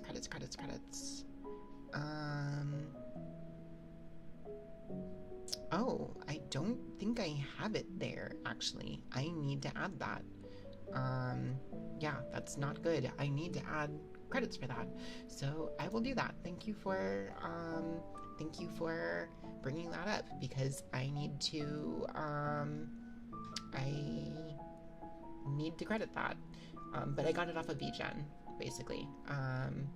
There are several artists, actually. There's quite a few out there who do custom stream avatar commissions, and I commissioned one of them, and she did a super good job. I absolutely love them.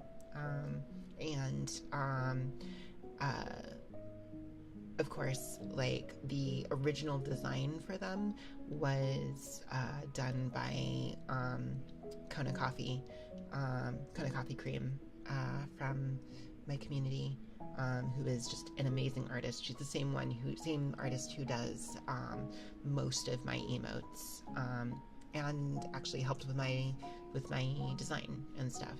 She's super, super cool. Most art of me, maybe not most, but she, like, a lot of artwork of me is by her. So hello, Benny, how's it going? Makes me unique. Thank you. Yeah, I'll be sure to yes, no, stream avatars, custom stream avatars are really, really fun, and it's a lot of fun having like a chat mascot. It's just really cool. I'm really, really happy that we got that done. So there's a lot of opportunity for some fun creativity and expression there. It's been a cautionary tale today. You were with Anon and the siblings. You were followed by a stalker. Oh no, that's awful. I hope everybody's safe. It sounds like they are. So, going good? It's a nice day to just relax. Fantastic. I'm happy to have you here. There's one other Strive player on, so no more of that tonight. Rank's been so dead. I understand that. There's a certain time of night when trying to play Grand Blue sometimes where it's just like, it's taking like 15 minutes to find a person, and then I get matched with the same person like 3 times in a row. And it's just like, although it hasn't been that bad lately. I think we've, like, obviously the pools are pretty small, pretty shallow. Thank you for the check-in, Starlight Princess. Welcome in. It's just waiting for, oh yeah, I guess that would do it, huh? That would be a thing. In terms of like constricting the player base a bit, since everybody's waiting for 2.0 to happen. When is that coming, by the way? Like, how do we have a date for that? These can get pricey. They can, yeah. And being Vanquisher doesn't help, but it wasn't that bad. I understand. That's fairly wild, Lewis. I'm glad to hear everybody is safe. Yeah, please be careful. Date isn't confirmed. I see, just 2026. I see. Well, I'm curious to see more and hear more, and I mentioned earlier that I'm kind of holding on, like, we talked about it before, but, like, I am, like, kind of waiting on 2.0 to happen before I try to really get back into Strive. I do still play Strive kind of casually with friends and stuff. Yeah, you did recommend that. You were the one who recommended they hold off. Yeah. But yeah, ranked in every rank is not good and casual is worse. Yeah, I meant more like, I don't mean like casual queues so much. I mean like when local friends are like playing and stuff and are just like, oh, we want to play some games. Especially since like Strive is like the one game where like our Venn diagrams overlap the most, so to speak, because I have like one friend who's like primarily a Street Fighter player. I have one friend who's like primarily a Mortal Kombat player, and like I'm primarily a Grand Blue player, so our main games don't really overlap necessarily, but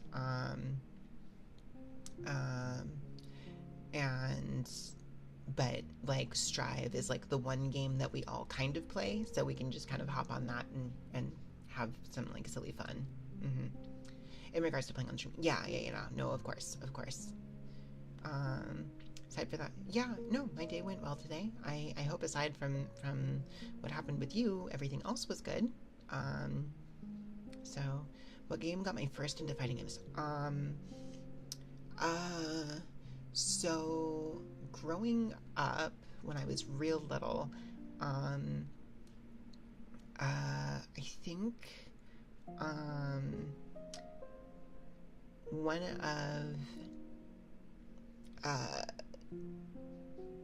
there was somebody who babysat us that we would be dropped off at their house and stuff, and they had a Super Nintendo, and one of the games they had in that was Street Fighter 2 on the SNES. And so I played that because they also had like a kid around my age, so I would play that with him, and like we kind of just goofed off on it, right? Like I wasn't like playing it particularly seriously, so but that was like my first ever fighting game was that. After that, like I played some, like I remember playing when I started goofing around with emulators and stuff in school. I eventually tried out like MAME emulators and stuff and started playing like the King of Fighters games just on that, like, and just played them all for like when I was real little, so even tinier. Oh my gosh. What? No. Yes. Kind of. Maybe. It's fine. Anyways, I played a lot of, like, I played the entirety of, like, everything from, like, King of Fighters 94 up through, like, what I think... Ketchup! Hello! Welcome in! But yeah, everything up through, I think, 2002 was, like, the last one that was available on MAME. And I played all of those just for, like, the story, I guess, weirdly enough. So, like, there was all of that. Ketchup, hello. Ketchup Raid. How was your stream? How was your ASMR stream, Ketchup? How did it go? Welcome in, Raiders. Welcome in. Hello, everybody who raided in with Ketchup's raid. If you are not familiar with me, my name is Sucrose Yurishigaki Kumajo in training. I am a variety streamer, who mostly focuses on retro style content, and a magical girl in training. I also play fighting games sometimes. We were just talking about that, actually. So if you enjoy fighting games, I play a lot of Grand Blue Rising. And then on Sunday nights, I do ASMR content or other kinds of cozy content. Sometimes it's cozy gaming, play some Minecraft, some Animal Crossing, some other various cozy games that you can just kind of chill with me while I play through. Or sometimes we do full ASMR streams here where I do some chatting and audio triggers and such. Also, every so often now, we've started doing storytime streams. I've been reading through the Other Side Picnic light novels. So we'll be getting back to that again next weekend. So, but yeah, catch up. If you need to raid and run, I completely understand. Please take care of yourselves post-stream. But if you do want to hang out for a little bit more ASMR goodness, you're more than welcome to be here, and I'm super happy to have you. Thank you again so much for the raid. And of course, catch up. If you would like something on your end in terms of triggers, just let me know, please, and I'll get that for you. Anon says hi. I want to say hi to his favorite Kumajo in training where he goes biking. That's awesome. Thank you so much. I hope he's doing well. Thank you for the check-in, gamers. Let me see here. It went well. You tried coffee for the first time ever. It was freeze-dried coffee from an MRE you ate 2 years ago, and it was gross. Oh my gosh. Then you yapped about a board game you, a friend, and your younger brother made when you were little that you'll be playing with your sister on stream this Thursday. That's awesome. Oh my gosh. That's so fun. Yeah, I imagine freeze-dried MRE coffee is probably pretty bad. It's not great coffee, I imagine. Instant coffee is usually not good. It's just not good coffee. I mean, in a pinch, when you need the caffeine, it can work, but it wouldn't be my first choice. It's basically just marbles, but you use mighty beans instead, and there's cards. I see. Also, like, if you've never had coffee before, so wait, did you just have the coffee black? Did you just have it straight with like nothing in it?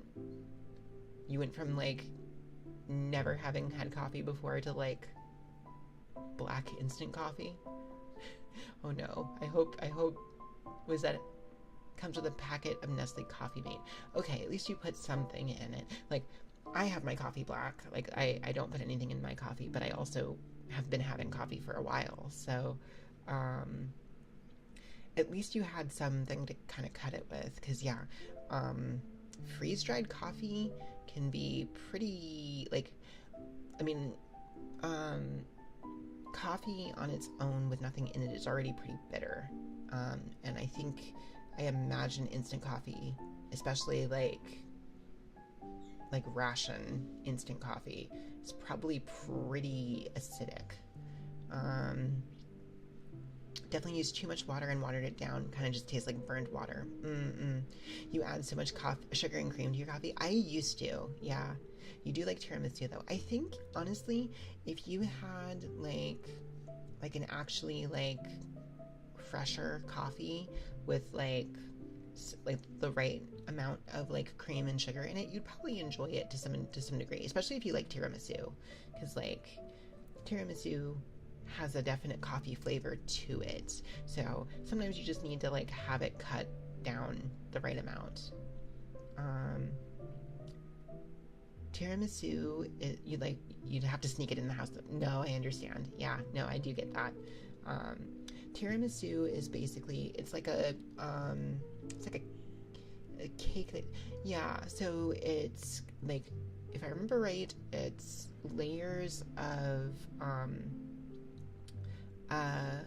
it depends on exactly how it's being made, but it's like usually like some kind of sponge cake with like layers of like mascarpone cheese, like sweet cheese, and ladyfinger cookies, which tend to be kind of like slightly shortbreadish, and then it's soaked in coffee, and then usually like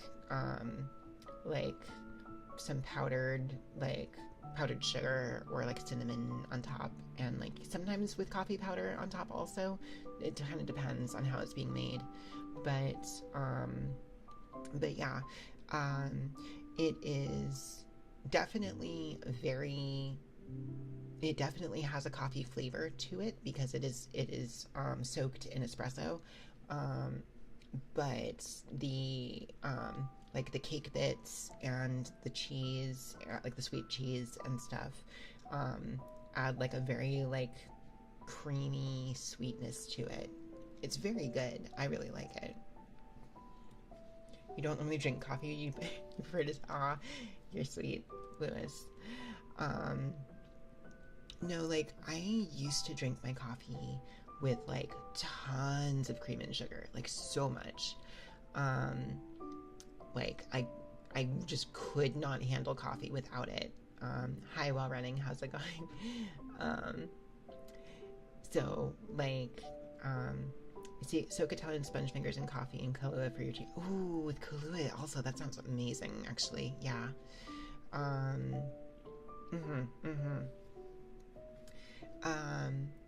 But yeah, like I used to drink it like with a ton of cream and sugar. Basically what wound up happening was, there was one year where we basically couldn't, for a month, we had to, I won't go into the details about why, but I was in a situation where I could not have added sugar in things, added cream in things, and yeah, sweeteners were out. So like basically we had to cut everything, everything additional for like a month. And because of that, like I drink a lot of energy drinks. I still do. But I wasn't allowed to have energy drinks during that month. And so because of that, I was like, I am horribly addicted to caffeine. And so it was like, I was like, I cannot make this work if I have to go completely cold turkey on caffeine as well. Yeah, I basically was like, well, okay, you can have coffee, you can't have anything in it. And I was like, well, I don't like that, but I guess I'll do it. So,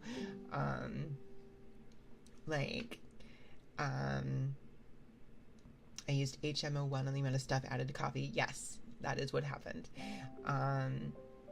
And so I spent a month just drinking just black coffee, and it was like one of those things where like at the start of it was like, okay, I can just put up with this because I need the caffeine. This is where I'm getting the caffeine from, so this is fine. I guess I can tolerate this. And then like a couple weeks into it, it was like, actually, this isn't so bad. Like, this is fine. I don't mind how this tastes, actually. And then, like, by the end of that month, it was like, actually, there's, like, flavors in this that are actually kind of nice, that I kind of enjoy. So, like, just got used to it, basically. Yeah, I got used to how it tastes, and that was the point at which it was like, oh, wait, I can kind of taste the flavor notes in these, because, like, coffee, like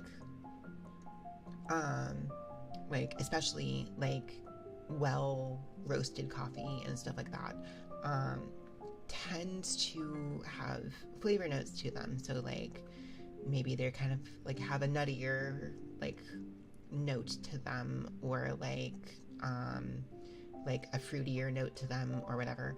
And like one of the things that I like, because it's like, it doesn't mean that the coffee tastes like those things, because it doesn't. It's not flavored, right? It's just like there are chocolate notes to this coffee. It doesn't mean that the coffee tastes like chocolate.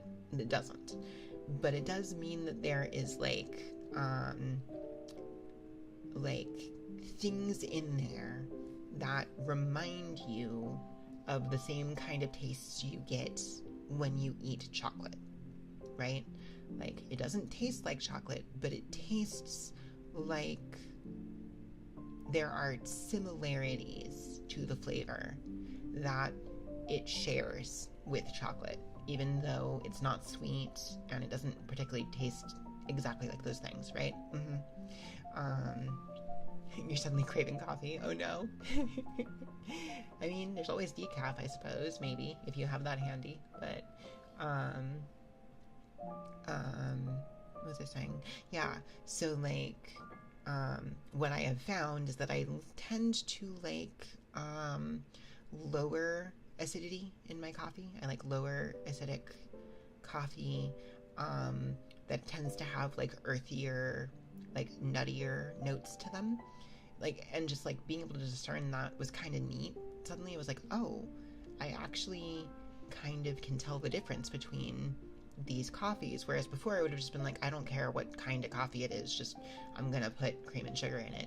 And now it's like, oh, I can actually taste the coffee itself now. I can kind of get it. And so at the end of that, 30 days or whatever, at the end of that month, it was like, okay, well, now I'm kind of enjoying this. And like, I could go back to putting cream and sugar in the coffee, but it was like, no, I think I'm good with just like drinking it like this now. So now when I do have coffee, I just have it straight. I just have it black. So hello, Ruby Wolf of the West. Chat and streamer, nice to meet you all. Ruby here. Welcome in, Ruby. Thank you so much for hanging out. How are you doing tonight? How's your weekend been? I hope you're having a wonderful wind down to it. Nuttier notes, how does that work in coffee? It's basically just like, I don't know, like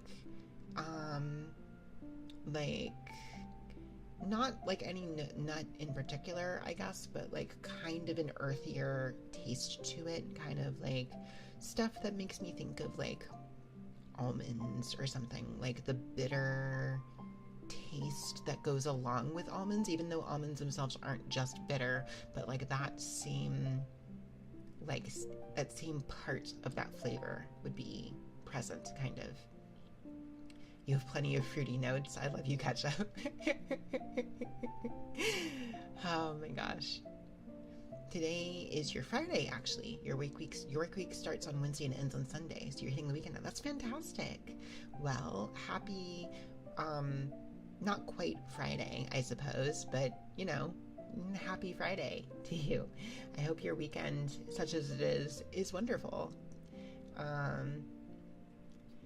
Sorry to run, need to record. Absolutely, no, of course, catch up, of course.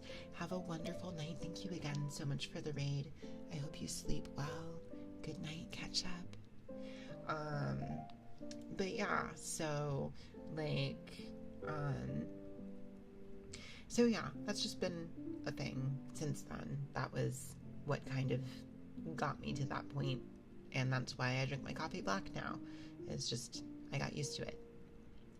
The aftertaste after the coffee beans have been grinded in a way. Yeah, so like, it, the rule of thumb, sort of, as far as like how the taste gets affected, because like, you've got like your various roast levels too, like light, medium, dark, and the later the roast, the more you're tasting the bean itself, like, and so then the details of the plant itself become more important, right? And that's where some of those tasting notes will come in. Whereas the darker the roast, the more you're tasting the thing that was used to roast it.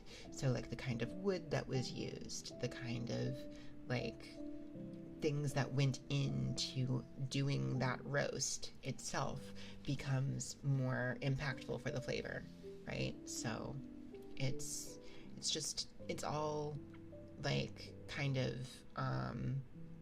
it's complicated, right? I would be lying if I said I completely understood everything that went into it. I'm not really a lighter roast has more caffeine, or was the other way around?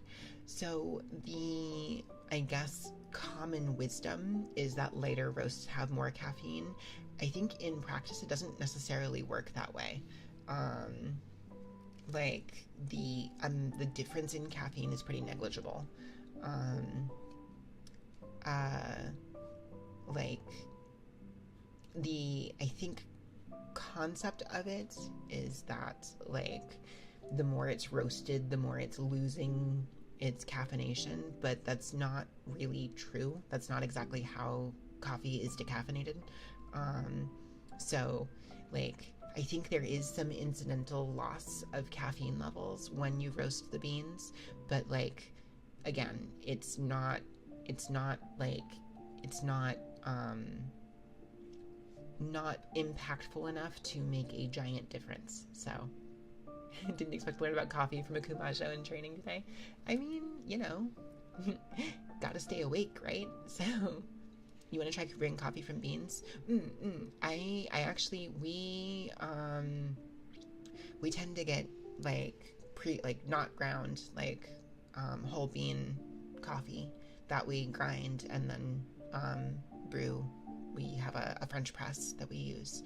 So I like whole bean coffee because it stays fresh for longer. Like, you get that kind of fresher like flavor from it.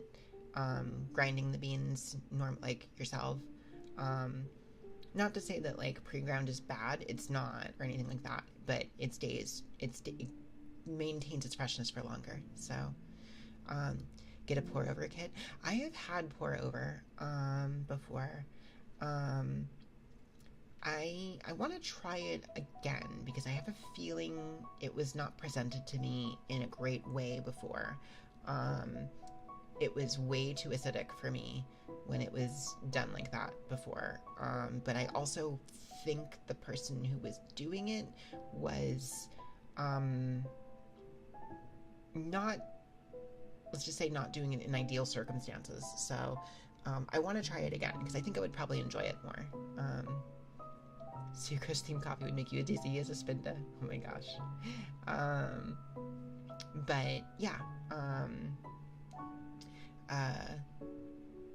I also, there's something kind of just nice. Filters make a large effect for it. As a Melbourneian bun, you feel like you need to up your coffee knowledge because of your coffee culture. Is Australia known for like a particular, like, does it have like a particular association with coffee? I wasn't aware of that. It doesn't shock me, I guess, because I imagine you probably have like coffee, like probably the conditions for growing coffee over there pretty well. I think for the most part, I think our coffee beans tend to get sourced from other places, but there's obviously coffee roasters everywhere. So yeah. But yeah, there's a lot to coffee that I didn't know about until like the past decade or so. And like, so yeah, I do just really, what's Sucrose's and Susie's Starbucks order? We don't typically go to Starbucks very often. I think I mostly, when I go to Starbucks, I just get I think it's Pike's Place, because it's just the basic, like their basic house blend. Not very sure about your beans. Your roasts and cafes are very well regarded. Nice. Yeah, I tend to get the house blend of whatever, coffee shop we go to. We have a handful of like small coffee shop. Like, actually, we have quite a few like small coffee shops in the area, and not to say that we like completely avoid Starbucks at all times. Although I think usually when we're going to larger coffee shop chains, it's usually Dunkin'. You've met people who have traveled there internationally just for coffee. Oh my gosh, that's awesome though. but yeah, like usually if we're like driving through a place or whatever and just picking up coffee on the way to somewhere and we're not caring about where it comes from, usually it's Dunkin', because it's usually like we have those closer to us, and it also, like, if we want to also get food at the same time, like, we like their food a little better. But yeah, in those cases where it's like a big coffee shop chain, like, I usually just get whatever they have as the house blend. Like, if you just order just like a coffee, right? Although at Dunkin', I don't usually order hot coffee from Dunkin'. I usually get cold brew from Dunkin'. I think also same deal with Starbucks. The last several times I've done Starbucks, I usually just get like a nitro brew. So like that. But I think the last time I've gotten like hot coffee from Starbucks, it's been Pike's Place. Like I said, we've got a lot of, this makes me sound like such a snob, but like, we've got a lot of like, Dunkin' is bad in coffee and donuts. That's fair, I suppose. We definitely have better coffee and donut places nearby, but like, we tend to get like their wake up wraps and stuff, like just like breakfast sandwiches and stuff, because like Starbucks breakfast sandwiches are fine. They're not bad, they're just expensive. So Krispy Kreme is superior donuts and Starbucks is superior coffee. Agreed on the Krispy Kreme. I'll be completely honest, as far as I'm concerned, Starbucks and Dunkin' are about on par with each other.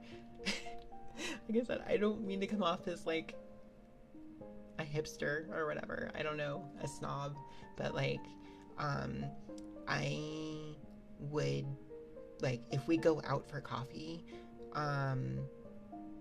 we tend to go to smaller coffee shops, because like there's a lot of local cafes and stuff in the area, and we would rather like both would rather support the smaller places, and they also tend to have better coffee. So Starbucks is not worth the price. I agree. It tends to be kind of overpriced when we can get much better coffee, usually for cheaper, at a smaller place and support a local business, right? So I realize that makes me sound a certain way, but like I really do think, like I said, if we're going out for coffee, it's for one of those like smaller coffee shops.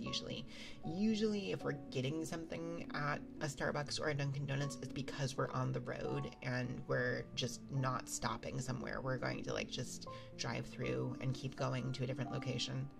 You're a snob and you embrace it. If you can charge me 10 times, you can make it taste. That's true. Yeah. Like, it's fine, right? Like, I don't hate Starbucks or anything like that. That's not what not what I'm trying to get at. I think it's fine. Starbucks is fine. It's just not, would not be my first choice. So, like, and again, I just like, what Starbucks has over Dunkin' is variety, and when it comes to coffees specifically, but in terms of like quality, to me they're roughly the same, right? Like, in terms of what I get at coffee shops, when we go to smaller coffee shops, it depends on what they're offering. Like, some coffee shops just have their own house blend, so it's like, yep, that's fine, I'll take it. If they offer multiple different kinds of roasts, I tend to go for medium roasts, especially if they do provide tasting notes. I will go for something that has, you know, like I said, like nuttier, earthier, chocolatey notes to them. I don't dislike fruity notes, but they tend to not be my first choice. But the best coffee, my favorite coffee that I've ever had, had like licorice notes to them, like anise. And like it wasn't strong.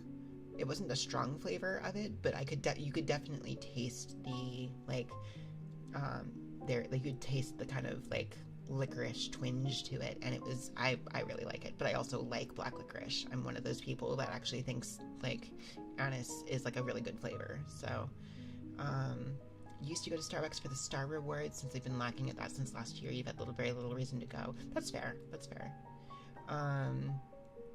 Let me see here. You went to a coffee shop bakery in Times Square. It had such a good earthy vibe. You'd rather get a McDonald's coffee if you had to get one from a big chain. That's also fair. Like, my hesitancy to get McDonald's coffee comes from the fact that I used to work at a McDonald's, and depending on the McDonald's in question, some of that coffee is on those burners for a very long time, and it's bad. But it depends on how that individual place is run. Like, usually depends on the management. Burners, yes. Or like hot plate, whatever you want to call it. At least most McDonald's here do drip coffee that stays in a pot on a like hot plate or whatever to keep it warm, or well, hot to keep it hot. And if it basically, if it stays on, no espresso machine. There, hello, son. Welcome in. Thank you for the check-in. No wonder you don't like McDonald's coffee. Yeah, McDonald's does have like coffee machines for like lattes and stuff like that, but at least most of them, maybe they've changed over time, but for the most part, like the ones that I've gone to. Thank you so much for the follow. Is it Bao XD? You did it wrong. Oh no, what?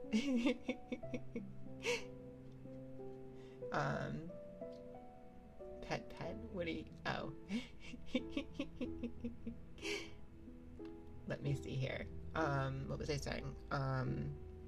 I lost track of what I was saying. Oh, right. Most of the McDonald's here, that I've been to, that I'm familiar with, yeah, it's just drip coffee, on a burner. Like, the coffee itself is fine, and if you get it when it's fresh, it's, like, totally fine, right? But, like, if it's been sitting there for, like, 10 minutes, 20 minutes, 30 minutes, like, it very quickly becomes not very good. You've never seen a drip coffee? They're very common in the States. So I used to work for McDonald's. Is it true the ice cream machine is always broken? Asking for research purposes. It's frequently broken. Don't think you've ever seen a drip coffee. Yeah, most cafes don't do drip coffee.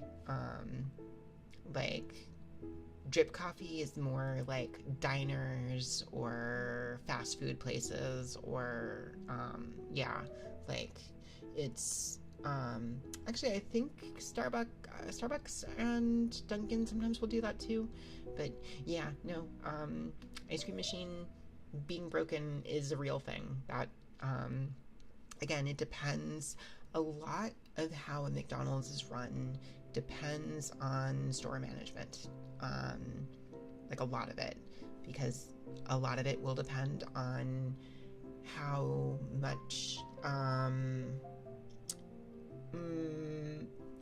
emphasis a particular manager will put on, like, okay, this coffee needs to be out on, like, this coffee needs to be refreshed every 30 minutes or something like that, or whatever, right?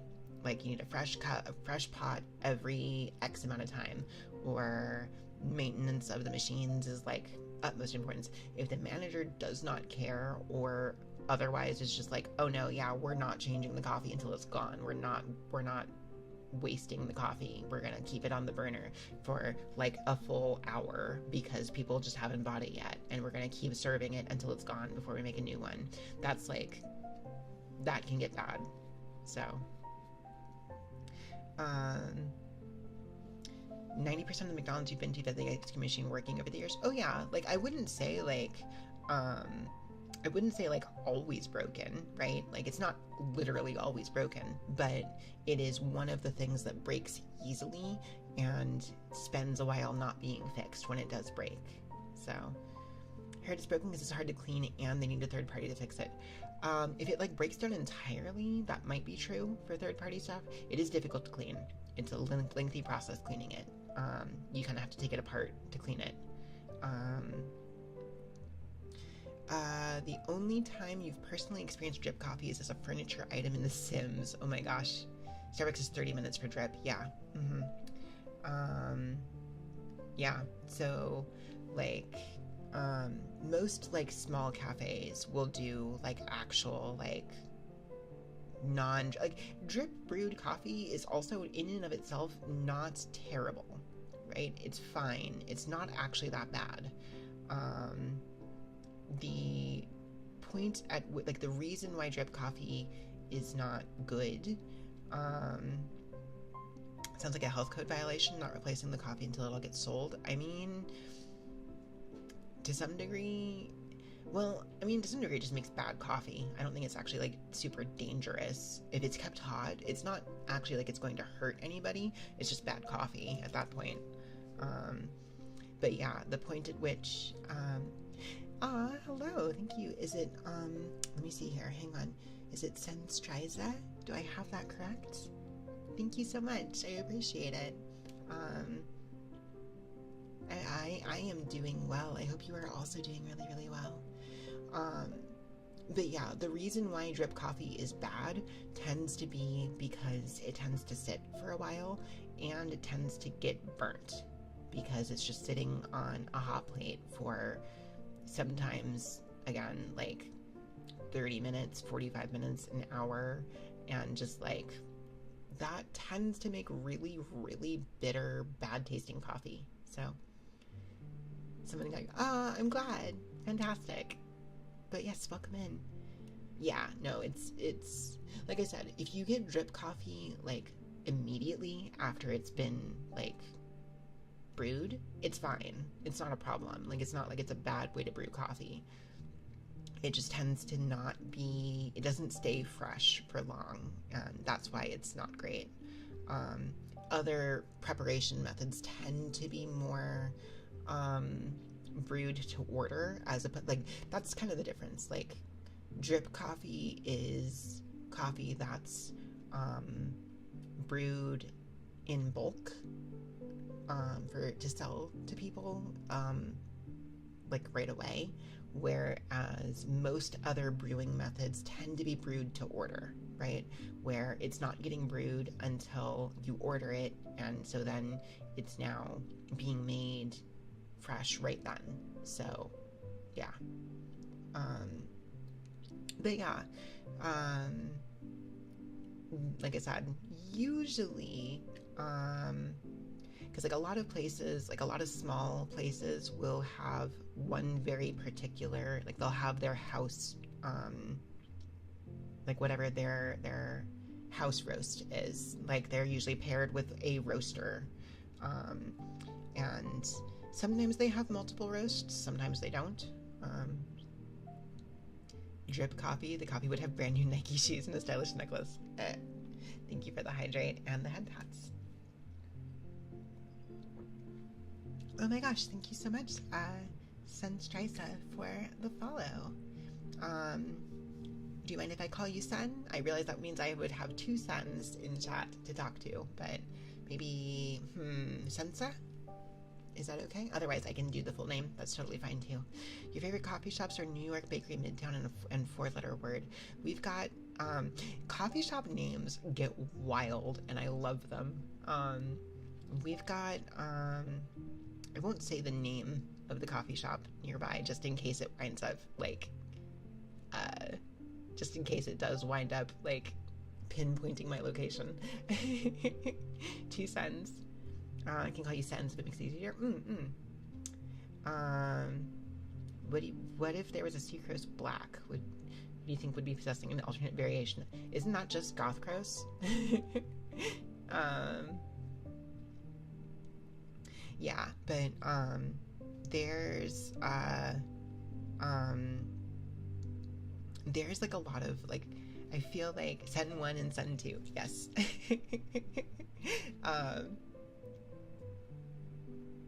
No, I'm not Goth Crows.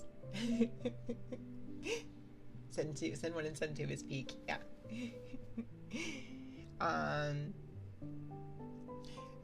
Once again, voting for glucose as the alt name. Okay. You know what? I need to still do that. I need to have the, excuse me. I need to have the feedback, the input from you guys on what to name, like what to name Goth Crows, quote unquote. When are we gonna let Goth Crows do an ASMR stream? Goth Crows is the one who prefers a sweet milky coffee. Yeah, exactly. Yes. Goth Crows will not take her coffee without like a shit ton of sugar in it. It's just the way she is. You would think it'd be the other way around, right? But actually, she hates black coffee. So, but yeah, like I said, when I do get, I think I've repeated myself like 4 times by now, but I don't remember how much I actually got through answering the question from way back. Goth Cross does give you sweet tooth vibes.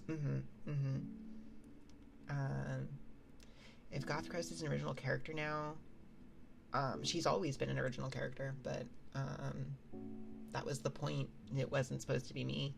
So,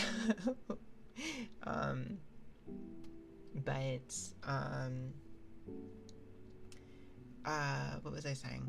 Oh, right. Mostly if there are multiple roasts, I just look at the details of the roast and go for like a medium roast if it's available, and depending on the notes, go for something nuttier or earthier. But like if all they have are like particular like roasts or notes, usually I just go with whatever their house blend is. I think it's usually fine. We talked about coffee a lot more than I expected to on the stream. It's like I went from fighting game advice, have a few small things to Kristen's a thing or two about coffee. I'm not actually that knowledgeable about it, to be honest. Like, I'm not like an expert or anything. I just enjoy it. So, I just know, I've just learned over time what kind of coffee I like. So, why not maltose? I mean, like I said, there will be room for the community to come up with a name. Sucrose, the FGC coffee and food tuber, apparently. Oh my god. What? Thank you so much, Sun, for the 9 gifted subs. Oh my gosh. All right, well, I'm going to owe you guys on Tuesday a spinner wheel, because I don't do the wheel spins. The wild part is that there are there are audio alerts for everything that just happened right there, and you guys probably couldn't hear most of it unless you were picking it up at all over the microphone, which might have happened because this microphone's very sensitive. So, but let me see here. Congrats to Abby Plus, Dino GGO, Curtain Rod, Lettuce Dog, Moon Elva, Zenafire, Callium, Son of Banana, Ophelia Zeta, and Jazz. Oh my gosh, Jazz got one. Was Sucrose Cheer an idea already? Well, we kind of have, so we have this, like, we have that as an emote. So we have, only thing you heard was my soft voice. Well, that's good then. Yeah, Yippee is there. So, thank you so much, though. That was so generous. Thank you so much, Senstriza. I appreciate it so much. Oh my gosh. Well running, thank you so much for gifting that sub to Sun also. It's 10 now. Oh, it's 11 now actually, because we had the one left over from last stream. So, like I said, I will owe you guys a wheel spin on Tuesday when we start stream. I will make sure to keep that in mind, right? For that stream. Feel free to remind me if I happen to forget, though.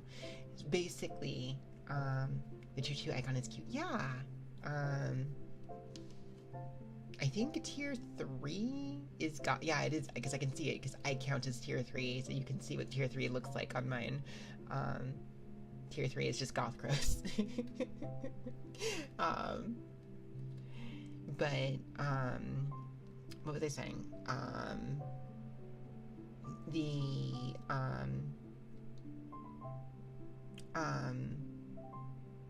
My brain stopped working entirely just now.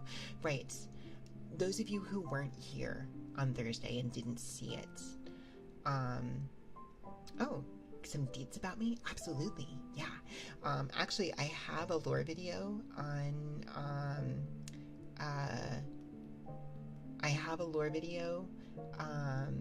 up on YouTube. It's actually, I think, the most recent thing still in the actual full uploads.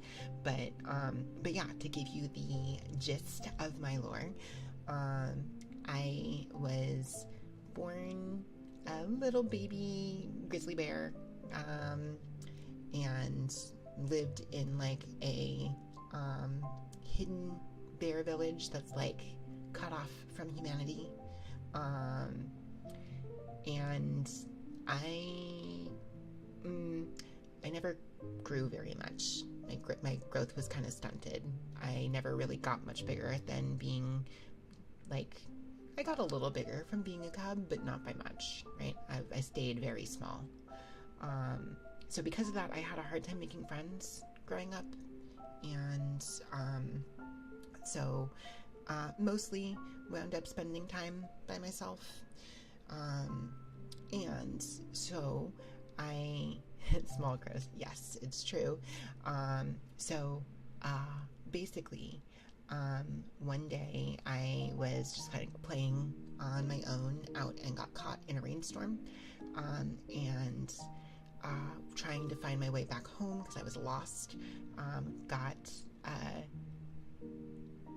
Wound up stumbling into a cottage in the outskirts of the forest where my village was at, and there I met a bear witch, the Kumajo, and kind of, like I am now, or like a lot of other, animal people that I have met since, she looked kind of human, mostly human, kind of bearish. She had bear ears and a tail and stuff, but also was a human-shaped person, right? So she took me in, gave me some shelter from the storm. We got to know each other pretty well, and I wound up kind of staying with her for a while and helping her out, running some errands for her, and got to learn all about humans that way, and got really interested in them. And then one day, I kept expressing, my desire to be I wish I could be part of that, right? I want to get to see human stuff. And so she offered me the chance at one point to become like this, become like her, basically. She gave me a little magical star that I needed to wear on my neck, and as long as I wore it, I'd be able to keep human form. And so the deal, though, for doing that was that eventually I would come back and apprentice with her, learn to do the things that she does, learn magic from her, basically eventually learn to be her replacement. And so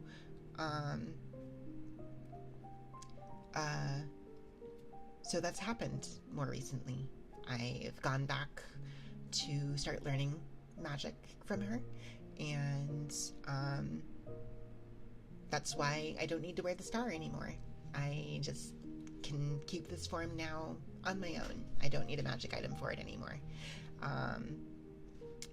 So I guess to explain that a little further, my old model did used to have a choker with a little star in the middle of it. That star still exists. It's just on the end of my wand now, which you might see in future streams. Right now, it would look a little weird with this blanket on. So, but yeah, so now I am Kumajo in training, and she kind of does a little bit like her vibe and aesthetic is a little bit more traditional, witch looking, like cottage core kind of witch. My take on it is a little bit more magical girl. She gave me the freedom to kind of pick what my outfit would look like, and I really like magical girls, so I wanted to be one, and so now I kind of am in a way. So yeah, that's sort of my lore. That's sort of who I am. That's sort of what I do. So wholesome you love that. Thank you. I appreciate that. If you want to see it in a little bit more like detail, including artwork and stuff, the video that I played on my 2.0 debut stream, giving that backstory, is up on my YouTube channel, if you want to go see it. Speaking of, we talked about the fact that Kona Coffee Cream does a lot of artwork for me. She did some amazing illustrations for that. It's super, super cozy. And it's basically put together like a storybook. So you'll be sure to watch the video after stream. Thank you. It's basically the story I just told. It's just put together a little bit more like a storybook. So, let me see here.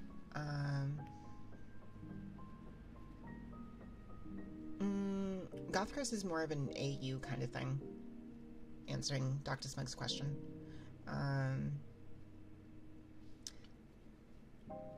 Let me see here.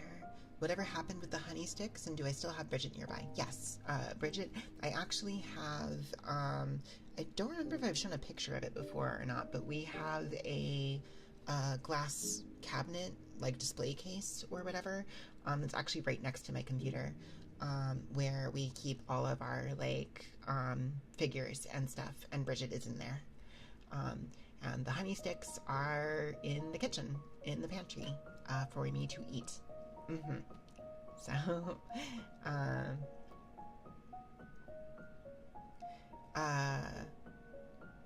she acts like she has a dark, depressing backstory, but she doesn't, which is the joke. I mean, I wouldn't say dark and depressing backstory necessarily. Mostly about the other goth sucrose thing people are mentioning. It started as a joke, basically. People asked for, it was a joke to have a gothic, a darker kind of goth version of myself, and eventually it became a redeem.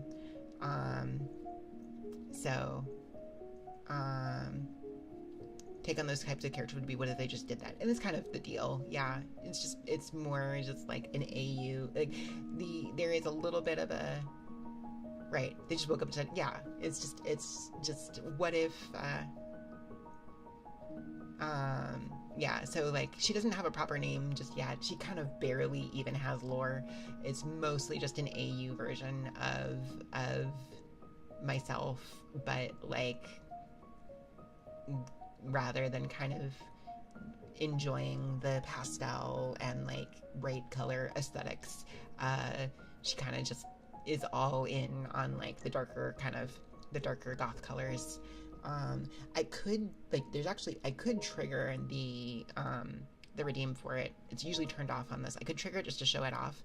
The reason I won't right now is because most of the outfit is covered, so you wouldn't even really get to see it. So because the blanket covers it up. But although wait, do I have? Let's see. I could probably, if I could do it without actually fully. Let me double check this here. Do I have a hotkey for it to just turn it on? Usually I don't for these. I usually just to avoid like accidentally triggering it, it's usually just set to channel point redeems. But let me see if it's still set. It does actually. Okay. Gothcrest keychain win. Let me see. So it's so it should be this. Let me see if I can make it happen. Oh wait, that's the expression. Never mind. Would it be this one? There it is. So, but yeah, this is the color palette, basically.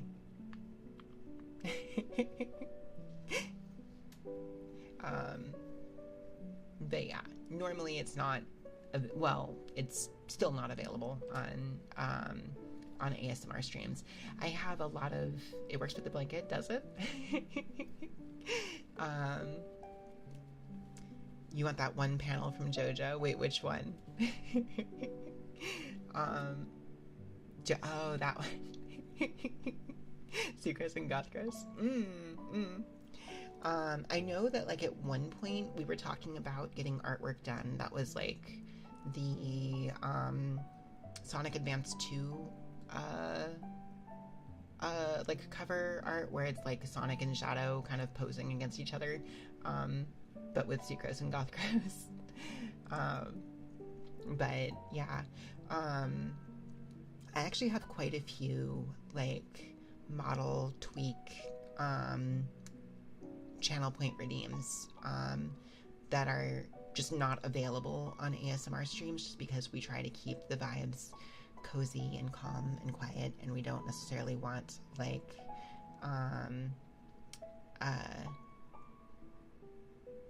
you've been making that joke too many times. Yeah. The Sonic Adventure. I think you were the one who gave me the idea, if I remember right. So, what was I saying?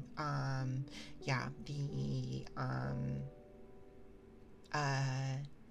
there's a lot of the channel point redeems that are just kind of turned off during, ASMR streams just for the sake of keeping the chaos down to a minimum.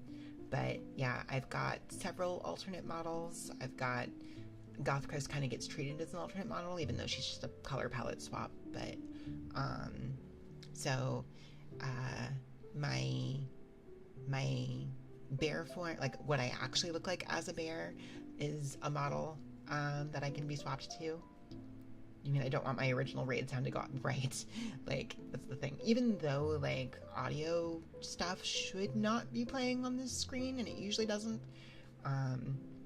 you know, it's not the most conducive for,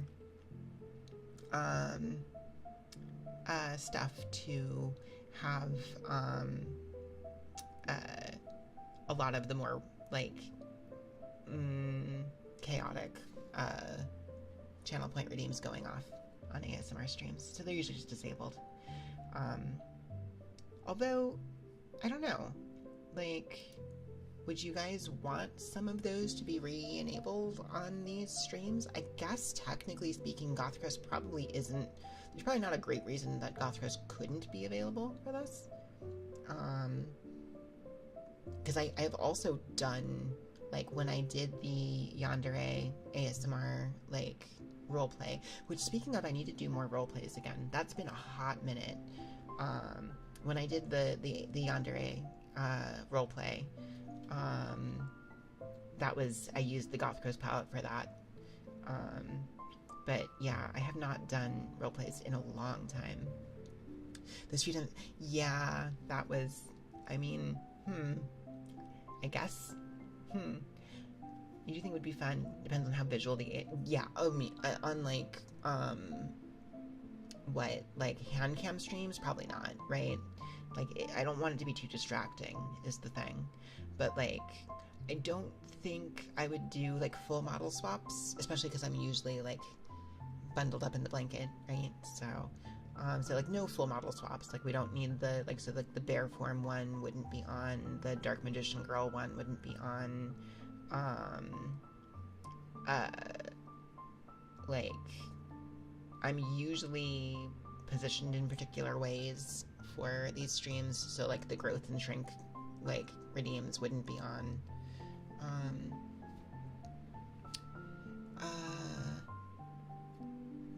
Would love to know what made me want to be a comfy streamer over something else for my vibe. Current result works, but what is so so interestingly enough, I'm very much a variety streamer. I do a lot. So people have told me that I give off comfy vibes even when I'm not doing ASMR stuff, but like I don't exclusively do ASMR content. That is Sunday nights that I do those. On other nights that are not Sundays, I'm doing mostly retro style content. Either like actually like retro games, like full retro games, like usually anything from like the SNES era all the way up through like PS2, maybe PS3 stuff, or newer stuff that's kind of like patterned after retro stuff. So yeah, I was playing Spyro on Thursday. So that said, like I said, people I didn't necessarily set out to be a comfy streamer necessarily. Like I said, my goal for my vibes are that more like retro style. It's also, I kind of just enjoy the like, I mean, you can probably tell from like my background and just my general vibe with my model and stuff. I have a particular affinity for like, you know, late 90s, early 2000s, like magical girl vibes and stuff. I guess Sailor Moon's more like mid 90s. Like Sailor Moon's like a major like reference point for me. I really, really wanted this this overlay to kind of give those vibes in terms of like wonder if I use my 3DO mic the next time you play with it. Look, I would not use the 3DO mic for Grand Blue. That would pick up every single, like, man, it's like, it's fine for like, because like this is my controller here where you can kind of, like, it does pick it up pretty, but like this is me like being gentle with these buttons. So like using it on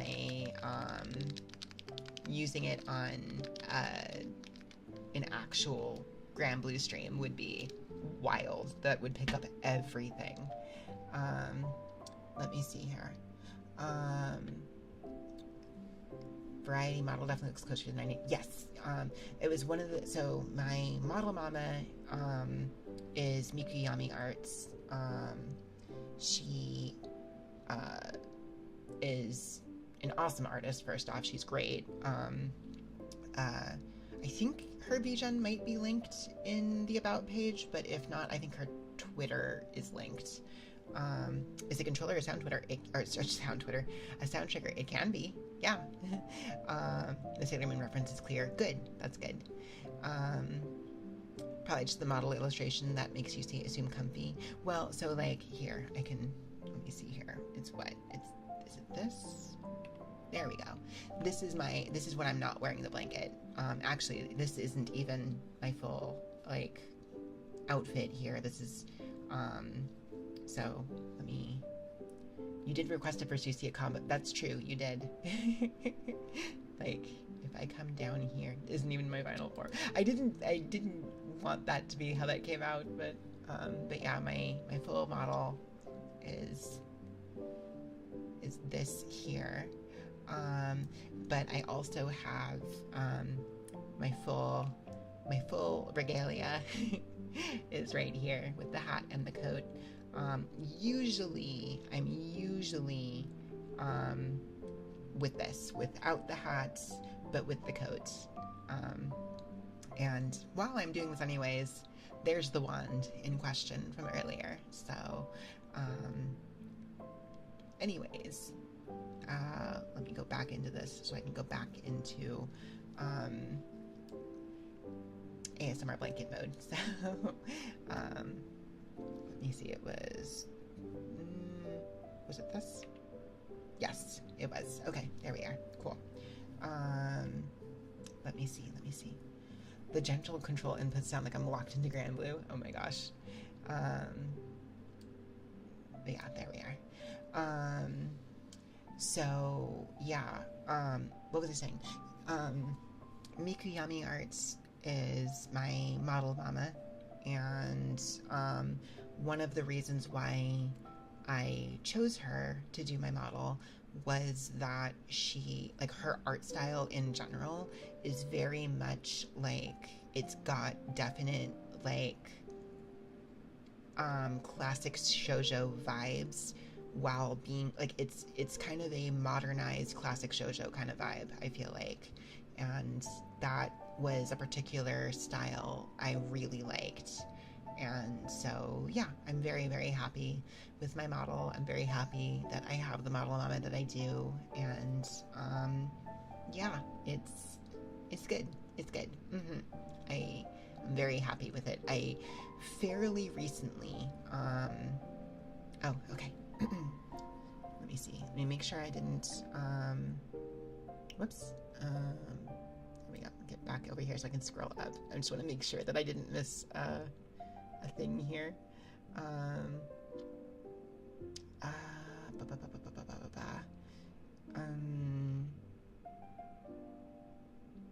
Is the controller a sound trigger? I was just making sure you didn't actually request it, but you didn't. Okay, that's fine. Good. Okay, so for the next 5 minutes then. Okay, so whispers for Ing. So, but yeah, such a cute model design for sure. Maybe later in your streaming. Yes, absolutely. She, remembering my 3D day, that's right. Did my model, no, that's done through VTube Studio itself. VTube Studio has a feature to do palette recoloring. So that's just done through, I did that through VTube Studio itself.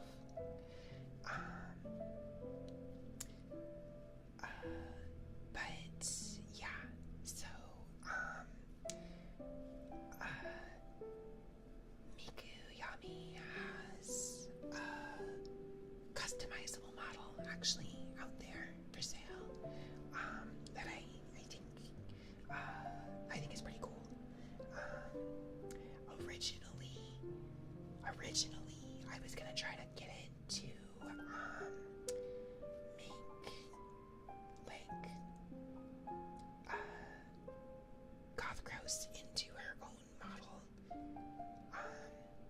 but I kind of underestimated how unique my model actually is compared to her customizable, so it was actually very difficult to make something look correct. So but yeah, remembering the 3D days, yeah, when I first started, who made Bear Warning, that is, that information is in the About section. Let me see. It was made by an artist named Hamjiro, who is on VGen. She made the bear model. Unique model for an uniquely awesome bear. Thank you. I'm actually very happy. It was one of those things where, like,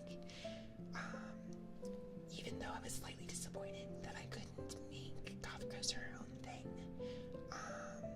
it made me very happy at the same time, because it was like, that's actually really cool that, like, I look very unique compared to all of Yami's other models. So I don't know, it's just I'm very, very happy with how this came out. Oh right, I was saying that, like, I've only had this particular model for 2 months now, November of this year, of this last year. So most of my clips and stuff are still with the old model, which is also good. Old model was also good, but that was also done by Mikuyami Arts, and it's kind of wild how much Yami has improved at her craft, because this model is like such a massive improvement over the last one, but the last one also had very much the same vibe. This one is more detailed and it moves much, much better. So, but yeah, that's it. Yep. Okay, let me see here. I think this also means you bees need to up your clip game. I appreciate every single clip you guys take of me. I very much love getting clipped by you guys, and I would like for it to happen more often. Because it also makes it so much easier to actually get shorts made when there's a lot of clips, because it gives me a lot of options to pick from for that. Otherwise, I kind of have to scramble a little and go back and find moments to clip myself, which is fine. I can absolutely do that. I do not mind clipping myself whatsoever. So, but yeah, if you guys see particular moments that you think are funny or fun or awesome or whatever, definitely clip them. I very much appreciate it, though. You guys do make awesome clips, though. Like, definitely, you guys make amazing clips. I feel like that would not... I would not have won... I still can't believe I won that, by the way. So, a different Yami, King Yami, VT, put on the Rising Star Gala Small VTuber Awards last year, or at the end of last year, right before the new year, and I won Best Clip, and I still can't believe that happened, because that was not a thing I expected at all. I'm actually, frankly, fairly shocked that that clip won over some of the others, because expecting a lot with Blasphemous 2 in later parts of our... Yeah, like, Blasphemous had some... It's just, what clip? It was the VVVVVV...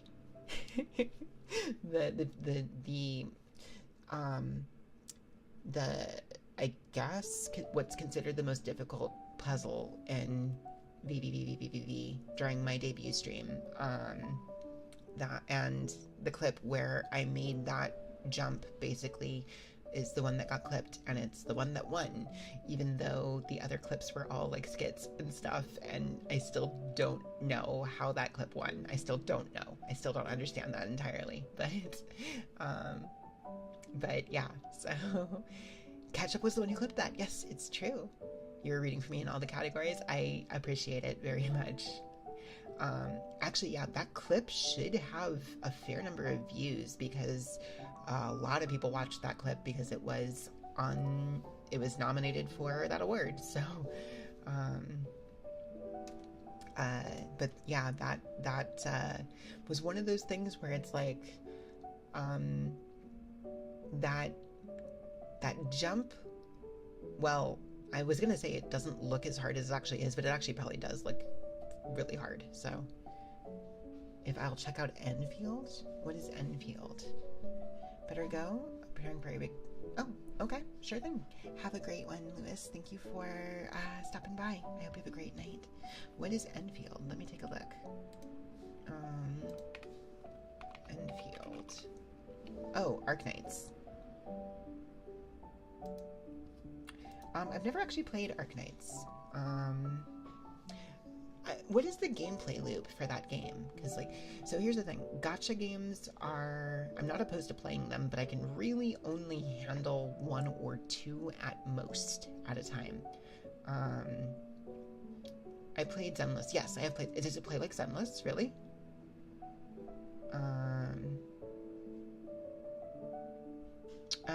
Yeah, I've played Zenless. The original was tower defense, really good in a unit. Oh, it's a tower defense game? I did not know that. So yeah, the gachas that, I mean, technically, the gachas that I'm currently playing, if we want to call it playing them, are Honkai Star Rail, Zenless Zone Zero, and Umamusume, but I'm not really playing any of them very actively, so Arcanite's Enfield is far more action-oriented than the OG, which is tower defense. So does it play like Zenless? Because if it plays like Zenless, I might try it, because, like, I actually really like how Zenless plays. But also part of me still wants to get back into Zenless, so, like, the problem I have, I shouldn't say it's not really a problem I have with Zenless, because that makes it sound like I don't like it. And because, like, I do actually really like Zenless. I like the characters, I like the setting, I like the way that it plays.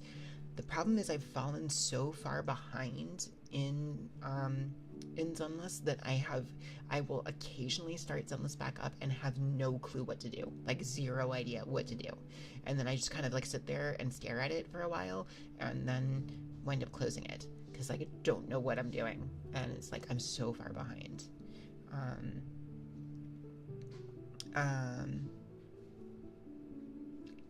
That said, I've said this before, this is not a new statement at all. It's not a new statement remotely.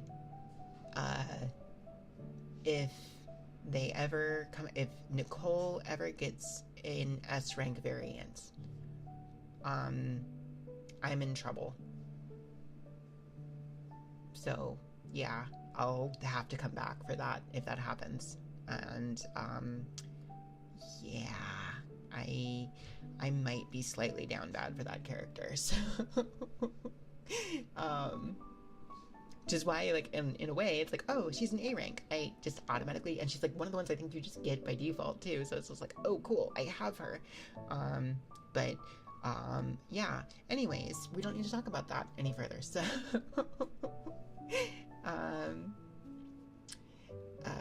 you stopped after getting even Miyabi. What was the last character I got? I think I got Miyabi. I think I got her. But like none of my characters are leveled, none of my characters are geared, and like I think to some degree it probably doesn't matter that much that they aren't. If I was to just get back and hard focus on the story, but that probably wouldn't matter a ton, because like that's kind of the case in that was the case in Genshin and Star Rail, at least, where like while you were still progressing the story, like having optimized units didn't matter until a certain point. And I'm early enough in that game, or rather, yeah, like early enough is probably correct, that I think I'm at the point where it doesn't really matter that I don't have my units properly kitted yet. Absolutely well running. Actually, I'm looking at the time now. It is past midnight. So I'm going to say this is the 10-minute warning here, so to speak. If you guys have any trigger requests still to put in, or any chat topics you wanna talk about, this is the time to request them or say them, because after 10 minutes we are going to be looking for a raid target. In fact, I'm probably going to pull up the raid list right now and start looking at who's out there,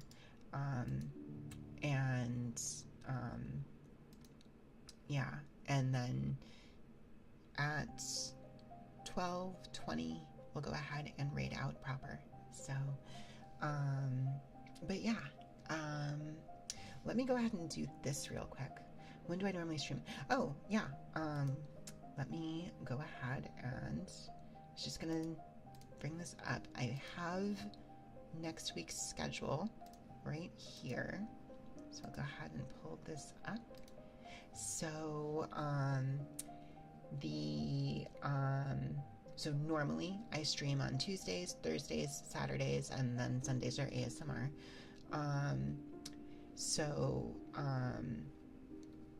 This Tuesday we're going to be starting on Blasphemous 2, which is a Metroidvania. It is definitely much darker than my usual fare,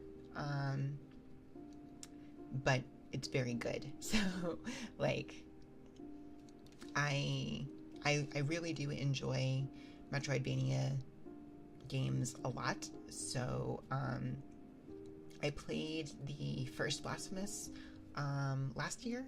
No, end of 2024. And it's, like I said, it is not my aesthetic at all. Like, it is so counter to my aesthetic that it's actually fairly absurd.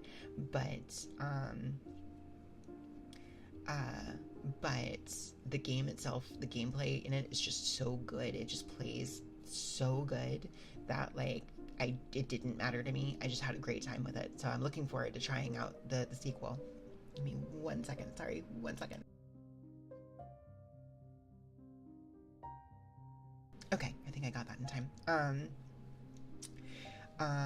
And then Thursday we'll be playing some Grambly Rising. I do also, Sun, please. Sun, you are so much better than you think you are. Anyways, I do play fighting games from time to time. I play Grambly Rising a lot. I'm going to be playing it again on Thursday in an open lobby where people can come up and challenge me and stuff. So that's the first half of that stream. Second half is going to be Spyro the Dragon, some more of that. I will be starting at 8 p.m. That's not normally my start time. 8 p.m.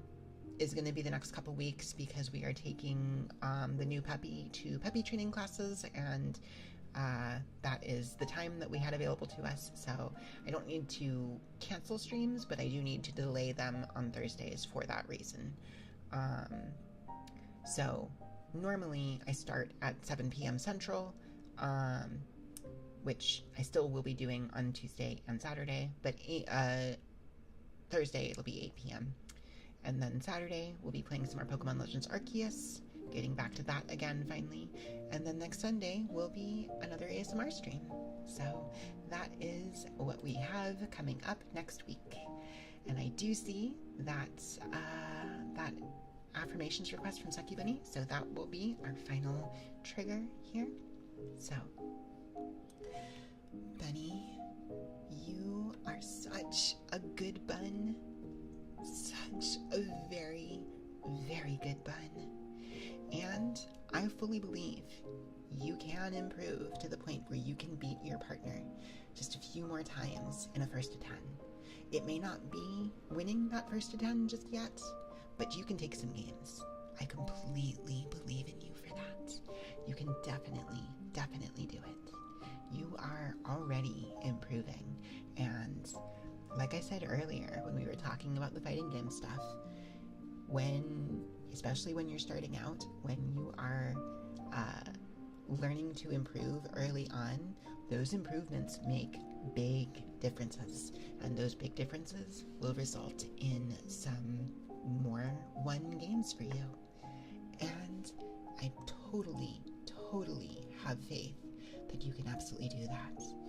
You are committed enough, you are talented enough, and you are hardworking enough that I genuinely do 100% believe that you can take those games. You've got this, Bun. You are such a very, very, very good bun. Let me see here. Blasphemous is the closest thing I'll get to a Souls game? Probably, yeah. Yeah, I'm looking forward to games, Zhao, speaking of, like, improving, like, holy crap, like, I cannot believe how much better Xiao got. Like, I genuinely think it is very, very possible that she's going to be beating me in sets this next Thursday. It's very possible. So, but I may also play some Jita on this next Thursday, because I do want to make sure that I would like to have a backup character at Frosty Faustings, maybe. So I might do some Jita along with some Versicia. We'll see how it goes. But don't put you on the podium. I'm gonna. You're good. You're getting better at the game. It's the innate King of Fighters pro spirit taking over. Anyways, let me see here. I think it is time to find our raid target. So, let me see here. Jay is out there. We've raided Jay more recently. Let me see. Who all is there? Violet Spellcraft, I think we have not raided recently. We might raid into them. Lina Letty, I think we raided very recently. Also, Ember. Oh, Ember we haven't raided, and she's doing a partner push. So, yeah. I think maybe we will go ahead, and we are due for raiding into Ember. So I think I'm going to send you guys her way. Since she's trying to do a partner push, I do want to help out with that. So, let me see here. I haven't been in Ember stream in a while. Sending you off to another nice and cozy ASMR stream. But let's see here. I'm going to go ahead and start up this raid. Of course, guys, of course. I'm looking forward to seeing you guys again on Tuesday. And, oh, right, before I forget, those of you coming with me on this raid, we do have a raid message. If you are subscribed and have access to these, if you're subscribed and have access to the emotes, it is this. If you are not subscribed, it's totally fine. We've got you covered with this one instead. Please feel free to use either one of those as we raid out to Ember. That first one, yep, Fed has it right there. It does work. Just Nightbot does not have access to those emotes. So I'm going to go ahead and leave the, let me see, Ember Star VT, just in case the raid leaves you behind, because I know that does happen sometimes. Yours always breaks. Oh no. So yeah, just in case the raid leaves you behind, there is the link right there. I'm looking forward to seeing you guys again on Tuesday, and until then, I hope you have a great rest of your night and a great start to your week, and I will see you next time. Good night, chat. Sleep tight. Hang tight for that raid.